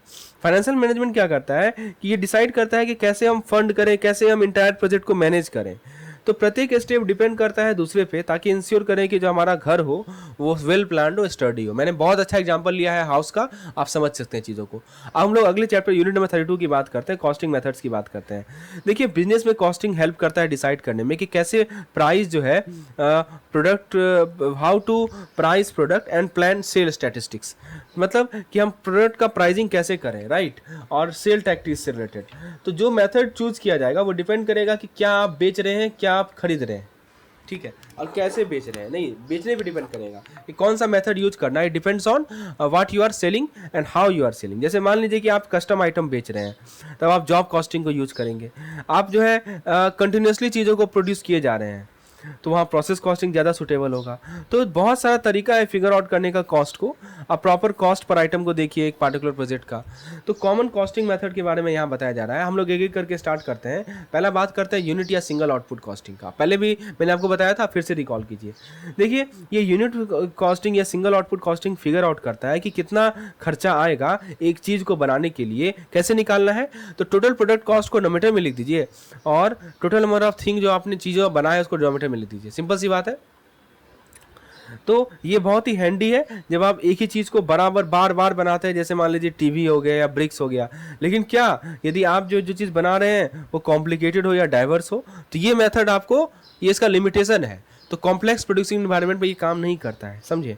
तो आप जो है आपको you can often find the needed information in the regular financial record, ठीक है। चलिए, तो ये तो हमने इसका एडवांटेज भी देख लिया, डिसएडवांटेज भी देख लिया सिंगल कॉस्टिंग का। अब जॉब कॉस्टिंग की बात करते हैं। देखिए जॉब कॉस्टिंग क्या समझिए कि आप टैब रख रहे हैं सारे खर्चे का जो कि स्पेसिफिक टास्क से रिलेटेड है। ये उन चीज़ों के लिए बहुत अच्छा होता है जो कि which are not done all the time. जैसे हम एक घर बनाते हैं, कार को फिक्स करता है, हमेशा तो नहीं बनाते हैं घर, एक ही बार बनाते हैं। इस तरह से आपको पता लग पाएगा कि एग्जैक्टली कितना कॉस्ट लग रहा है उस एक जॉब को करने में, जिससे आप राइट प्राइस को सेट कर सकते हैं। जैसे इंजीनियरिंग कंस्ट्रक्शन हुआ, शिप बिल्डिंग हुआ, ये सब इसका बेस्ट एग्जांपल है। जॉब कॉस्टिंग के फीचर की बात करें तो जॉब कॉस्टिंग का मतलब कि आप एक मैग्नीफाइंग ग्लास डाल रहे हैं प्रत्येक प्रोजेक्ट में या ऑर्डर में। ये समझिए बहुत अच्छा है उन चीज़ों के लिए जो एक बार बनता है, जैसे घर बनाना या स्पेशल फर्नीचर बनाना। तो लेकिन दोस्तों प्रत्येक जॉब अलग अलग तरह के होते हैं, तो ये ट्रिकी है कि आप कॉस्ट को प्लान करें, कॉस्ट को कंट्रोल करें। कभी कभी हो सकता है कि आप डिज़ाइन से बहुत क्रिएटिव हो, we are very creative design, और इस केस में एग्जैक्ट कॉस्ट को फिगर आउट करना समझिए कि पजल सॉल्व करना जैसा हो जाता है। और कभी कभी आसान नहीं होता है कि हम जो लेफ्ट ओवर मटेरियल है उसका क्या करें। जब जॉब कंप्लीट हो जाता है तो जो बचा हुआ मटेरियल था उसका क्या करें। अब जॉब कॉस्ट कार्ड की बात करते हैं। देखिए जॉब कॉस्ट कार्ड को समझिए कि प्रत्येक प्रोजेक्ट का एक डिटेल ट्रैकर है। वो क्या करता है, सभी चीज़ पे टैब रखता है, मटेरियल पे, लेबर पे, दूसरे कॉस्ट पे, ताकि मैनेजर जो है एक स्मार्ट डिसीजन ले सके। समझिए कि हमारे पास एक मैप है ताकि हम गाइड कर सकें आपको प्रोजेक्ट के थ्रू, और आपको ये श्योर कर सके कि आप बजट में स्टे कर रहे हैं। तो ये कार्ड हेल्प करता है मैनेजर को फिगर आउट करने में कि टाइम कहाँ जा रहा है अच्छे तरीके से, कहाँ वेस्ट हो रहा है, और ये फ्लेक्सिबल है, यानी कि सभी लोग जो है टेलर कर सकते हैं ताकि उनके स्पेसिफिक प्रोजेक्ट के नीड्स को फिट करें। देखिए यही सब चीज़ यहाँ पे जॉब कॉस्ट कार्ड के बारे में बताया जा रहा है। अब देखिए इसमें एक होता है डायरेक्ट कॉस्ट। तो डायरेक्ट कॉस्ट का मतलब क्या हुआ कि जो इंग्रेडिएंट आपको चाहिए मील को कुक करने के लिए डायरेक्ट में, इसके अंदर मटेरियल, लेबर और ओवरहेड आएगा, जो कि हमारे डायरेक्टली रिलेटेड होता है एक जॉब को कंप्लीट करने का। जैसे मान लीजिए कि डायरेक्ट कॉस्ट वो चीज़ें होती हैं जो कि आप फिजिकली यूज करते हैं, जैसे कोई कारपेंट्री प्रोजेक्ट है उसके लिए वुड यूज करते हैं। डायरेक्ट लेबर कॉस्ट क्या होता है कि जो वेज हम वर्कर को पे कर रहे हैं, जितना समय वो स्पेंड कर रहे हैं उस प्रोजेक्ट पे, अब वो समय तो लगा रहे हैं तो उसको हम पेमेंट तो करना ही पड़ेगा। तो ये केयरफुली रिकॉर्ड किया जाता है ताकि हम ट्रैक रख सकें कितना खर्च किया जा रहा है और कहाँ खर्च किया जा रहा है। अब होता है हमारा एक कॉन्ट्रैक्ट कॉस्टिंग। कॉन्ट्रैक्ट कॉस्टिंग क्या होता है कि हम ये बहुत बड़ा ह्यूज स्काई स्क्रैपर या शिप बना रहे हैं, जहाज बना रहे हैं, तो आप प्रत्येक स्मॉल जॉब के लिए कॉस्ट को ट्रैक नहीं करके, जैसे कि हमने जॉब कॉस्टिंग नहीं कर देते हैं ना कि प्रत्येक स्मॉल जॉब के लिए हमने कॉस्ट को ट्रैक किया, यहाँ पे वैसा नहीं किया जाता है। आप क्या कर रहे हैं कि जो खर्चा आपका हो रहा है ना इंटायर प्रोजेक्ट के लिए, उस पर ध्यान, उस पर नज़र बनाए हुए हैं।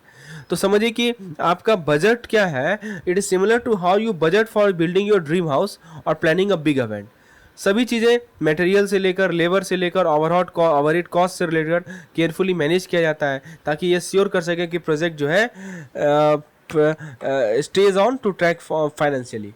Okay, now let's talk about contract type की बात करते हैं। कॉन्ट्रैक्ट कॉस्टिंग की बात हो रही है तो हमने डिफरेंस भी समझा दिया आपको, कॉन्ट्रैक्ट कॉस्टिंग के बीच क्या डिफरेंस है। अब कॉन्ट्रैक्ट टाइप की बात करते हैं। देखिए कॉन्ट्रैक्ट कॉस्टिंग में जो कॉन्ट्रैक्ट का जो टाइप होता है ना, वो अफेक्ट करता है कि कैसे प्राइस को डिटरमाइन किया जाएगा। ठीक है, तो एक होता है हमारा fix price contract. Fix price contract में क्या होता है कि कॉन्ट्रैक्टर को एक सेट अमाउंट मिलेगा नो मैटर वाट। एक होता है हमारा कॉस्ट प्लस कॉन्ट्रैक्ट। इसमें क्या होता है कि उसको रिम्बर्स किया जाएगा एक्चुअल कॉस्ट और प्लस प्रॉफिट। और एक होता है हमारा टाइम एंड मटेरियल। तो टाइम एंड मटेरियल कॉन्ट्रैक्ट के अंदर क्या होता है कि आप टाइम पे बिलिंग करते हैं टाइम के लिए, और मटेरियल जो यूज किया जा रहा है उसके लिए, और प्लस प्रॉफिट के लिए। ठीक है, अब हम बात करते हैं कॉन्ट्रैक्ट कॉस्टिंग में एक आता है progress payment and retention money. तो कॉन्ट्रैक्ट कॉस्टिंग में क्या होता है कि जो प्रोग्रेस पेमेंट है वो कॉन्ट्रैक्टर को किया जाता है ड्यूरिंग लॉन्ग प्रोजेक्ट। लंबा प्रोजेक्ट है तो वहाँ पे प्रोग्रेस पेमेंट किया जाता है ताकि उसका कैश फ्लो को स्टेडी रख सके। एक होता है रिटेंशन मनी। रिटेंशन मनी वो पोर्शन होता है पेमेंट का जो कि कस्टमर वापस रखता है अपने पास ताकि इंश्योर कर सके कि क्वालिटी जो वर्क का है वो अच्छा हो, समझे, और इसको सेटिस्फैक्ट्री कंप्लीशन के बाद वापस कर दिया जाता है। तो एक पेनल्टी क्लॉज के अंदर क्या होता है कि कॉन्ट्रैक्टर को कस्टमर को प्रोजेक्ट डिले होने के लिए पेमेंट करना पड़ेगा। अब देखिए कॉन्ट्रैक्ट कॉस्टिंग में एक होता है एस्केलेशन क्लॉज। तो एस्केलेशन क्लॉज प्रोजेक्ट करता है कॉन्ट्रैक्टर को राइजिंग कॉस्ट से प्रोटेक्ट करता है, सॉरी प्रोजेक्ट नहीं, जो हमारा एस्केलेशन क्लॉज है वो कॉन्ट्रैक्टर को प्रोटेक्ट करता है राइजिंग कॉस्ट से कि वो कॉन्ट्रैक्ट प्राइस को एडजस्ट कर सके यदि एक्सपेंस जो है सर्टेन लिमिट से ज़्यादा हो जाए तो। अच्छा, मान लीजिए इनकम्प्लीट कॉन्ट्रैक्ट है, उस पर जो प्रॉफिट होगा वो एक्नॉलेज करेगा कि through out the project profit कितना अर्न किया गया, कंप्लीशन पे नहीं, थ्रू आउट द प्रोजेक्ट। इसको कैलकुलेट किया जाता है, ये है प्रॉफिट और इनकम्प्लीट कॉन्ट्रैक्ट। इसको कैसे कैलकुलेट करेंगे, based on proportion of the work completed, यानी वर्क का कितना हिस्सा कंप्लीट हुआ है, और estimated role cost of the project. अब देखिए कॉन्ट्रैक्ट कॉस्ट में एक आता है profit and work in progress. समझिए कॉन्ट्रैक्ट कॉस्टिंग में क्या होता है कि प्रॉफिट को रिकॉग्नाइज किया जाता है प्रोजेक्ट के थ्रू आउट, कंप्लीशन पे नहीं रिकॉग्नाइज किया जाता है। बेस्ड ऑन द प्रपोजल कितना वर्क कंप्लीट हुआ उसके बेसिस पे हम प्रॉफिट को रिकॉग्नाइज करते हैं, ठीक है। अब वर्क इन प्रोग्रेस कॉस्ट के अंदर सारे खर्चे आते हैं जो कि ऑनगोइंग प्रोजेक्ट से रिलेटेड होते हैं। तो एक कॉन्ट्रैक्ट अकाउंट क्या करता है, कॉन्ट्रैक्ट अकाउंट प्रत्येक प्रोजेक्ट के लिए कॉस्ट को ट्रैक करेगा। अब यहाँ पे बुक में एक एग्जांपल दिया गया है, इसको हमने अपने लेक्चर में कवर किया अच्छे तरीके से, ठीक है। जैसे यहाँ देख सकते हैं, थोड़ा सा आप समझ सकते हैं कि टोटल कॉस्ट है 500 लाख का, एस्टिमेटेड प्रॉफिट है 100 लाख का, कॉस्ट हमें 200 लाख लग गया है, तो प्रॉफिट टू डेट कितना होगा, 40 लाख का। WIP कॉस्ट कितना होगा, इसके अंदर मटेरियल लेबर ये सभी कॉस्ट आते हैं, ठीक है। अब हम लोग प्रोसेस कॉस्टिंग की बात करते हैं। प्रोसेस कॉस्टिंग का मतलब ये हुआ कि आप बहुत ज़्यादा आइडेंटिकल कुकीज़ बना रहे हैं, ठीक है, मान लीजिए बेकरी में, तो आप ये नहीं बता सकते कि प्रत्येक कुकी का दाम कितना है इंडिविजुअली, तो इसीलिए कि आप क्या करते हैं कि एवरेज कर देते हैं कॉस्ट को, सारी कुकी को बनाने का जो कॉस्ट है उसको एवरेज कर देते हैं। तो इसको यूज़ किया जाता है जब आप सिमिलर थिंग को बहुत ज़्यादा लार्ज अमाउंट में बनाते हैं ना, ठीक है, जैसे कि आप ऑयल को रिफाइन कर रहे हैं या फूड के बैचेस को बना रहे हैं, तो वहाँ पे इसको यूज़ किया जाएगा। इसके फीचर्स की बात करें तो प्रोसेस कॉस्टिंग का मतलब समझिए कि एक पिज्ज़ा बना रहे हैं स्टेप बाय स्टेप, आप डब से स्टार्ट करते हैं, आटा से स्टार्ट करते हैं, उस टॉपिंग ऐड करते हैं, ठीक है। प्रत्येक स्टेप में कुछ एक्स्ट्रा कॉस्ट ऐड होता है जैसे इंग्रेडिएंट और लेबर। यदि कुछ पिज्ज़ा स्लाइसेस जो है जल गया या परफेक्ट नहीं बना जो कि एक्सपेक्टेड नहीं था, तो वहाँ भी कॉस्ट को फैक्टर किया जाएगा। और ये समझिए कि आप प्रत्येक कॉस्ट को ट्रैक कर रहे हैं जैसे जैसे प्रोडक्ट जो है अपने प्रोडक्शन के अलग अलग अगले स्टेज में जा रहा है। अब इसके एप्लीकेशन की बात करें, देखिए दोस्तों, प्रोसेस कॉस्टिंग समझिए कि फैक्ट्री असेंबली लाइन है जहाँ पे प्रोडक्ट जो है अलग अलग स्टेजेस में मूव करता है। इसको यूज़ तब किया जाता है जब हम सेम चीज़ को ओवर एंड ओवर एवर बनाते हैं, मतलब कि जब आपका प्रोडक्ट जो है ना अलग अलग डिपार्टमेंट से गुजरता है, तो आपने क्या करते हैं कि टोटल कॉस्ट को नंबर ऑफ आइटम प्रोड्यूस से डिवाइड करते हैं, तो आपको फिगर आउट कर सकते हैं कि प्रत्येक यूनिट का कितना दाम है, चाहे कुछ डिफरेंस ही क्यों ना हो प्रोडक्ट में। लेकिन जो जैसे मान लीजिए अलग फ्लेवर हो गया, लेकिन प्रोसेस कॉस्टिंग हेल्प करता है कि उन सभी वेरिएशन के लिए एक्स्ट्रा कॉस्ट क्या लगा है। अब इसके टाइप्स की बात करें तो पहला आता है हमारा कि प्रोसेस कॉस्टिंग में बहुत तरह से आप फिगर आउट कर सकते हैं कि प्रत्येक आइटम का कितना कॉस्ट लग रहा है। जो सिंपलेस्ट तरीका है उसको हम लोग वेटेड एवरेज बोलते हैं, जहाँ पे आप क्या करते हैं कि जो टोटल कॉस्ट है उसको नंबर ऑफ आइटम से डिवाइड कर देते हैं। स्टैंडर्ड कॉस्ट जो है दूसरा तरीका है हमारा स्टैंडर्ड कॉस्ट। स्टैंडर्ड कॉस्ट जो है एक्सपेक्टेड कॉस्ट को यूज करता है, ना कि रियल वन को यूज करता है, और जो भी डिफरेंस है उसको हम लोग नोट डाउन करते हैं, ठीक है। दूसरा है हमारा फीफो यानी फर्स्ट इन फर्स्ट आउट। ये मोस्ट कॉम्प्लिकेटेड है, जहाँ पे कॉस्ट को ट्रैक किया जाता है अलग स्टेज ऑफ प्रोडक्शन में। इसको यूज़ तब किया जाता है जब प्रोडक्शन के दौरान कॉस्ट बहुत ज़्यादा चेंज हो।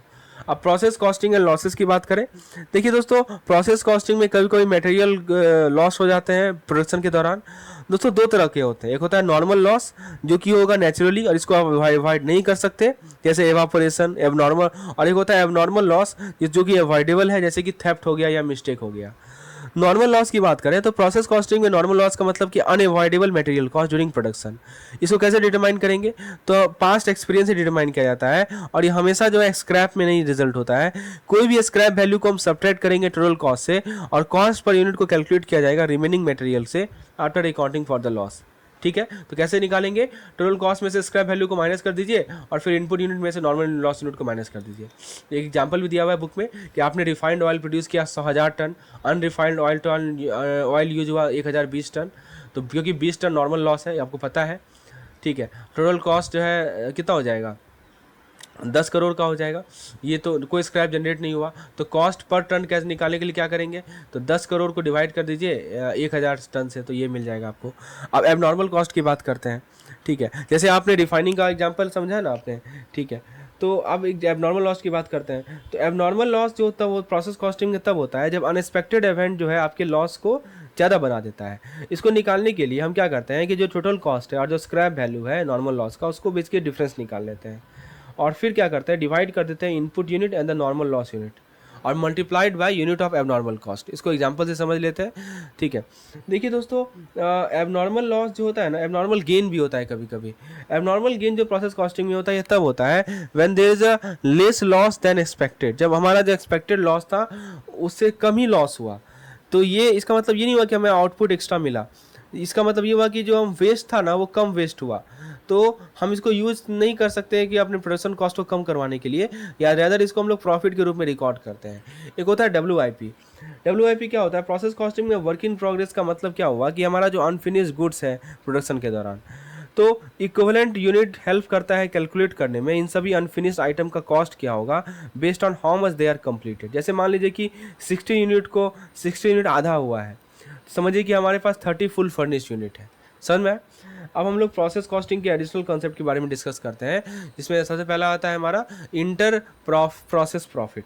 प्रोसेस कॉस्टिंग में कभी कभी क्या होता है, प्रोडक्ट जो है मल्टीपल स्टेजेस में गो थ्रू होता है इससे पहले कि वो फिनिश हो। प्रत्येक स्टेज में एक नोशनल प्रॉफिट जो है ऐड किया जाएगा बेस्ड ऑन मार्केट प्राइस या कॉस्ट प्लस मार्कअप।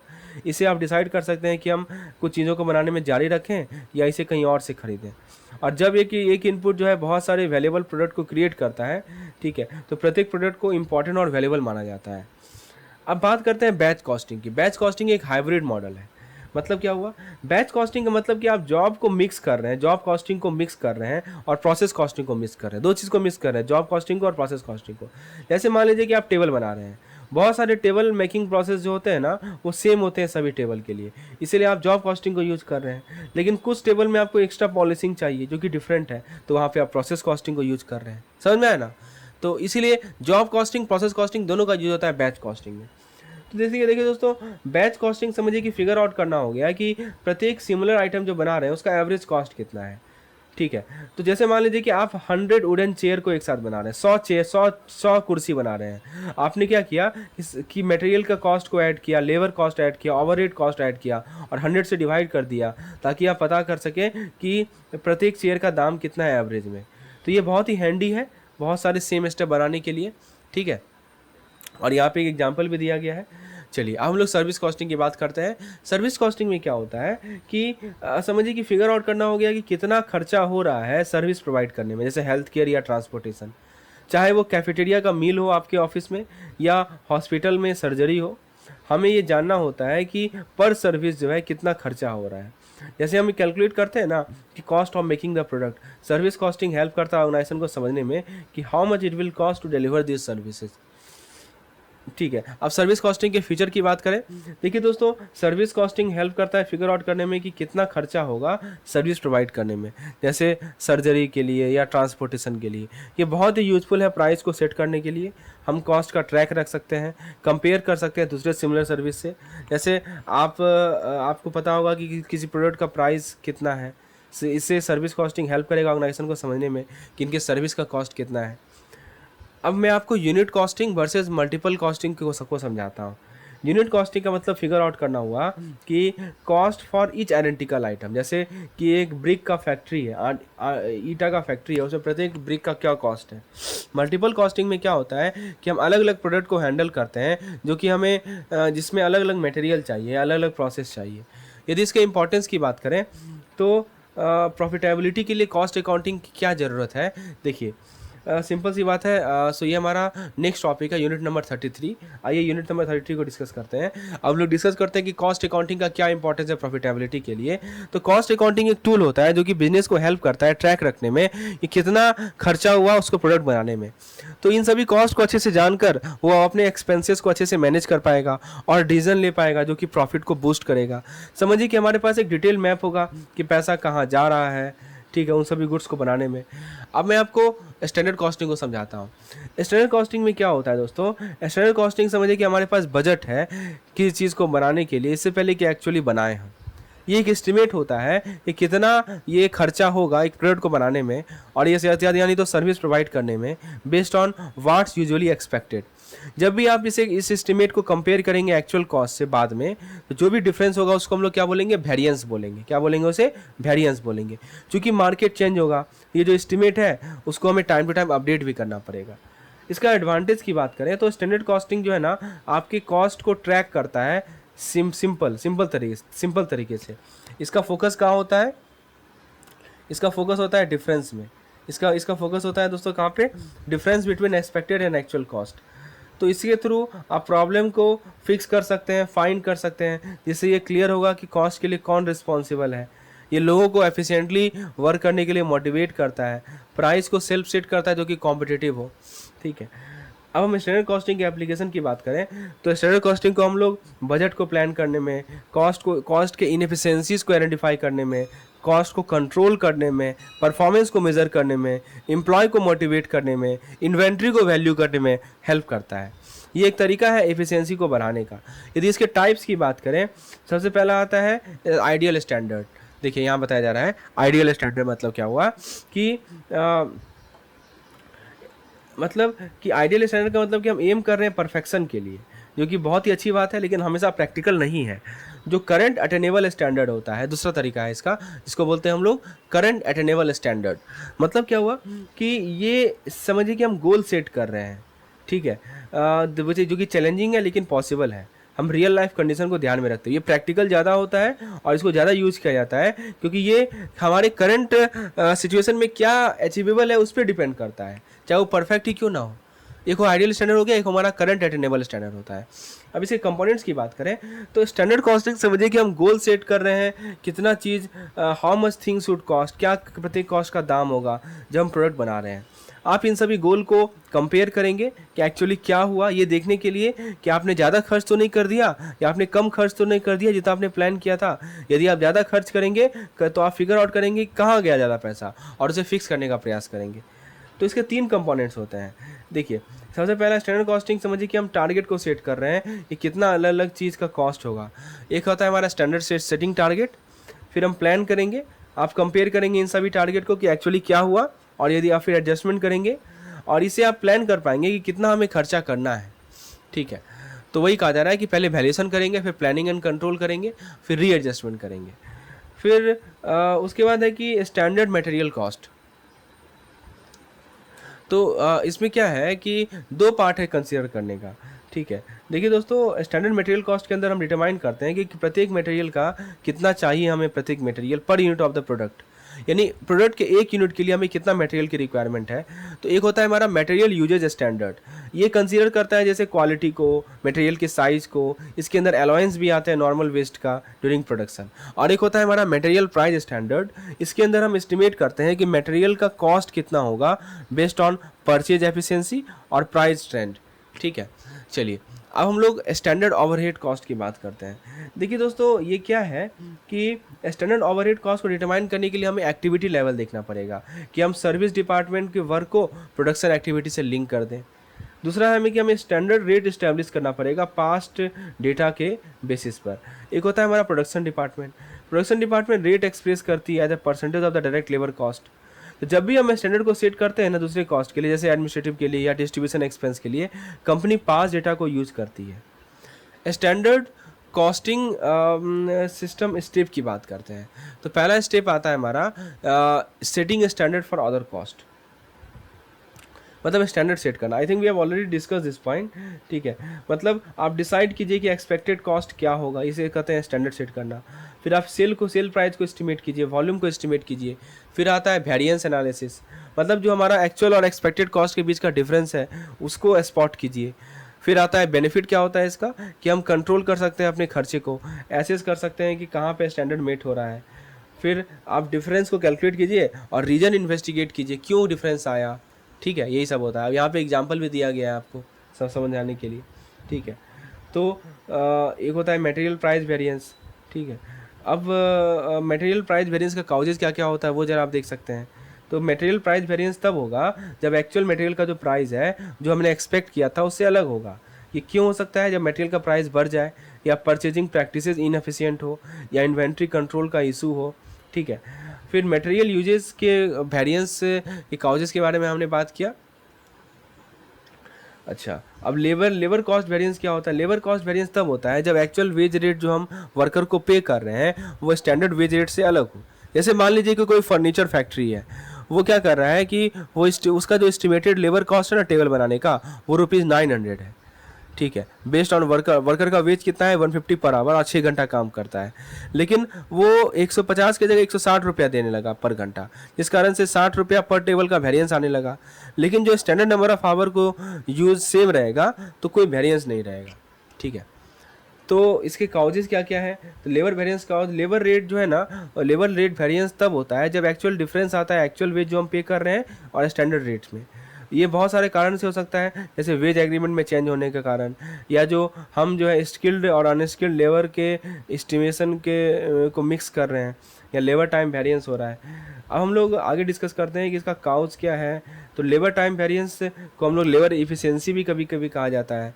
ये तब होता है जब एक्चुअल समय वर्कर के द्वारा लग रहा है टास्क को कंप्लीट करने में वो एक्सपेक्टेड स्टैंडर्ड टाइम से अलग हो। जैसे मान लीजिए कि देखा गया था कि टेबल को हम 6 घंटा में कंप्लीट कर देंगे, लेकिन एक्चुअली 7 घंटा लग गया। तो ये क्यों हो सकता है कि बहुत से ऐसे material quality issue, production method में चेंज होने के कारण, ये सभी कारण है। ठीक है, अब बात करते हैं हम लोग ओवरऑल ये ओवरहेड वेरिएंस के बारे में। तो वेरिएबल ओवरहेड एक्सपेंडिचर वेरिएंस तब होता है जब एक्चुअल कॉस्ट जो हमें लग रहा है वेरिएबल ओवरहेड के लिए पर यूनिट, वो ज़्यादा होता है बजट स्टैंडर्ड कॉस्ट से। ठीक है, तो इसका दो तरह के होते हैं, एक होता है वेरिएबल ओवरहेड एक्सपेंडिचर वेरिएंस, दूसरा होता है वेरिएबल ओवरहेड वॉल्यूम एफिशिएंसी। ठीक है, तो इसको थोड़ा देख लेते हैं ये क्या है। देखिए, वेरिएबल ओवरहेड एक्सपेंडिचर वेरिएंस तब होता है जब एक्चुअल कॉस्ट पर यूनिट जो है वो प्लान्ड कॉस्ट से ज़्यादा होता है। जैसे मान लीजिए कि इलेक्ट्रिसिटी का दाम जो है एक्सपेक्टेड से ज़्यादा हो गया। और variable cost overhead volume efficiency क्या होता है, ये तब होता है जब more hour are used than the planned. एक होता है हमारा fixed overhead variance. Fixed overhead variance क्या होता है दोस्तों? तो फिक्स ओवरहेड वेरिएंस आपको बताता है कि एक्चुअल और प्लान्ड फिक्स्ड एक्सपेंस के बीच में गैप क्या है, जैसे रेंट हो गया या सैलरी हो गया। ये प्रोडक्शन लेवल को नहीं दर्शाएगा। ये स्पेसिफिक कॉस्ट इंक्रीज को समझने के लिए हमको उसको छोटे छोटे कैटेगरी में ब्रेक करना पड़ेगा। अब देखिए, वेरिएंस का जो अकाउंटिंग ट्रीटमेंट होता है वो तीन तरह का होता है। सिंपल भाषा में बात करें, कंपनी के पास 3 तरह होता है डील करने का अलग कॉस्ट वेरिएंस के लिए। जो सबसे कॉमन तरीका होता है वो होता है इन्वेंट्री वैल्यू को सिंपल रखना और इन सभी वेरिएंस को सेपरेटली शो करना। ठीक है, तो सेट स्टैंडर्ड को सेट करने के लिए बेंचमार्क क्या है, ये सभी पॉइंट है। दोस्तों, अब लोग बात करते हैं मार्जिनल कॉस्टिंग की, जो कि हमारा नेक्स्ट यूनिट है। देखिए, मार्जिनल कॉस्टिंग का फोकस होता है कि कितना खर्चा आएगा एक और आइटम बनाने में। तो ये कॉस्ट को सेपरेट करेगा जो कि प्रोडक्शन के साथ चेंज होगा। तो only the cost that change with each item, जो मतलब एक एक्स्ट्रा आइटम हमने बनाया तो उसके साथ जो कॉस्ट है वही उसे ही कंसिडर किया जाएगा, बाकी रेस्ट जो है ओवरऑल प्रॉफिट से कंसिडर होगा। तो मार्जिनल कॉस्टिंग के फीचर्स की बात करें तो मार्जिनल कॉस्टिंग का फीचर क्या है कि मार्जिनल कॉस्टिंग जो है ना, आपकी कॉस्ट रिकॉर्डिंग और रिपोर्टिंग को मर्ज करता है। ये कॉस्ट को फिक्स, वेरिएबल और कभी कभी सेमी वेरिएबल कैटेगरी में क्लासिफाई करेगा। केवल एवरेज वेरिएबल कॉस्ट को कंसीडर किया जाएगा यूनिट कॉस्टिंग में। फिक्स्ड कॉस्ट जो है हमारे प्रोडक्ट कॉस्ट का पार्ट नहीं होता है, लेकिन इसे डिडक्ट किया जाता है रेवेन्यू से। ठीक है, मार्जिनल कॉस्टिंग का एडवांटेज की बात करें तो मार्जिनल कॉस्टिंग का एडवांटेज ये है कि ये हमारे स्मार्ट प्राइसिंग डिसीजन में हेल्प करता है, रिकॉर्ड कीपिंग को सिंप्लीफाई करेगा, ब्रेक इवन पॉइंट को कैलकुलेट करेगा, प्रोडक्ट को कंपैरिजन में बहुत हेल्पफुल होता है। ये हाईलाइट करता है कि कैसे फिक्स्ड कॉस्ट जो है प्रॉफिट को अफेक्ट करता है और हेल्प करता है कि मार्केटिंग स्ट्रेटजीज़ को डेवलप करने में। इसका डिसएडवांटेज ये है, कभी कभी ये ट्रिकी होता है क्योंकि हमेशा क्लियर नहीं होता है कि क्या कॉस्ट हम कंसीडर करें, फिक्स्ड को या वेरिएबल को। कभी कभी कॉस्ट जो है कुछ तरीके से बिहेव करेगा जो कि रियलिटी को मैच नहीं करेगा। ठीक है, तो ये हमारे कैसे हम इन्वेंट्री को वैल्यू करते हैं उसे मेसअप भी करता है कभी कभी। एक होता है हमारा CVP यानी कॉस्ट वॉल्यूम प्रॉफिट। ये क्या होता है? Cost volume profit analysis help करता है बिजनेस को समझने में कि इनका कॉस्ट, इनका सेल्स वॉल्यूम, इनका प्रॉफिट कैसे रिलेटेड है। ये कॉस्ट को फिक्स और वेरिएबल कॉस्ट में सॉर्ट आउट करेगा। बेसिक आइडिया ये है कि प्रॉफिट का मतलब ये हुआ कि आप सेल्स से कितना कमा रहे हैं माइनस कितना खर्चा आपको लग रहा है और अपने प्रोडक्ट को बनाने में और बेचने में। मार्जिनल कॉस्टिंग क्या करता है कि डिटेल को ऐड करता है कॉस्ट को फिक्स और वेरिएबल कंपोनेंट में तोड़कर। तो ब्रेक इवन पॉइंट तब होता है जब कोई कंपनी उतना बल्ब बेच देती है कि वो अपने कॉस्ट को कवर कर पाए। ठीक है, तो एक एग्जाम्पल बुक में दिया गया है LED बल्ब का, उसको आप देख के समझ सकते हैं, बहुत सिंपल है ब्रेक इवन पॉइंट। तो देखिए दोस्तों, एक होता है PV analysis, PYV ratio, profit volume ratio बोलते हैं इसको। ये इसको भी जरा देख लीजिए क्या होता है। देखिए, डिटेल डिस्कशन तो हमारा जो AFM का यूनिट वाइज वीडियोज़ अवेलेबल है उसमें सभी चीज़ों को डिटेल में एक्सप्लेन किया गया है। ये हमारा रिवीजन सेशन, इसलिए मैं फास्ट थोड़ा सा आपको लेकर चल रहा हूँ। तो देखिए, PYV एनालिसिस क्या होता है कि PYV रेशियो आपको बताता है कि कितना प्रॉफिट आप कमा रहे हैं प्रत्येक सेल पे after covering the variable cost, मतलब percentage of your income that is pure profit. Business इस रेशियो को यूज़ करते हैं फिगर आउट करने के लिए कि कौन सा प्रोडक्ट जो है सबसे ज़्यादा पैसा कमा रहा है और प्राइसिंग डिसाइड करते हैं। अब एक होता है मार्जिन ऑफ सेफ्टी।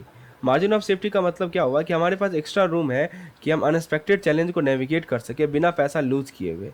इसको निकालने के लिए आप अपने एक्सपेक्टेड सेल्स को कंपेयर कीजिए, कितना सेल्स आपको चाहिए ब्रेक इवन के लिए। जैसे मान लीजिए कि कंपनी का एक्सपेक्टेड सेल है 110 लाख और उसका जो ब्रेक इवन है वो है 70 लाख, तो उसके पास 36.36% मार्जिन ऑफ सेफ्टी है। मतलब वो क्या है, वो यदि सेल 36.36% ड्रॉप हो जाए ना, वहाँ तक वो हैंडल कर सकता है, इससे पहले कि वो पैसा लूज करना स्टार्ट करे।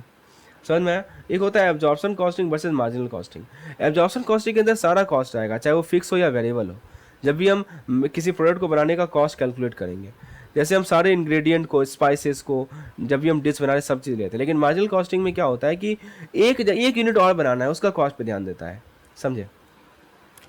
चलिए, तो ज़्यादा डिस्कशन हो गया हमारा। अब यूनिट नंबर 35 में हमें देखना है बजटरी कंट्रोल ओवरव्यू। ठीक है, तो बजटरी कंट्रोल समझिए कि हम एक रोड मैप बनाते हैं बिजनेस के लिए। हम क्लियर गोल सेट करते हैं, हम प्लान सेट करते हैं उनको उन तक पहुंचने के लिए। इससे मैनेजर ट्रैक रख सकते हैं कि हमारा कंपनी कैसा कर रहा है compare to in plan. Budget समझिए कि स्ट्रिक्ट गाइड होता है, जहाँ पे फोरकास्ट ज़्यादा जबकि बजट फोरकास्ट में क्या अंतर है कि बजट जो है ना स्ट्रिक्ट गाइड है, जबकि फोरकास्ट फ्लेक्सिबल प्रेडिक्शन होता है। फिर देखिए, बजटिंग समझिए कि हम फ्यूचर फाइनेंस के लिए प्लान कर रहे हैं। इसके अंदर कॉस्ट एस्टिमेट करना, डिसाइड करना कि हम रिसोर्सेज को कैसे यूज़ करें, हम टारगेट सेट करते हैं, ये एक डिटेल प्लान होता है। ठीक है, अब हम बजट के टाइप की बात करें तो बजट के टाइप में एक आता है हमारा फाइनेंस फंक्शनल कवरेज। तो बजट को टेलर किया जाता है अलग अलग areas of the business, sales, production, overhead. एक होता है कैपेसिटी एफिशिएंसी। बजट जो है फिक्स्ड भी हो सकता है, ठीक है, मतलब कि चाहे आपका एक्टिविटी लेवल कुछ भी हो वो सेम रहेगा, या फ्लेक्सिबल भी हो सकता है, यानी कितना वर्क किया जा रहा है उस पर डिपेंड करेगा कैपेसिटी।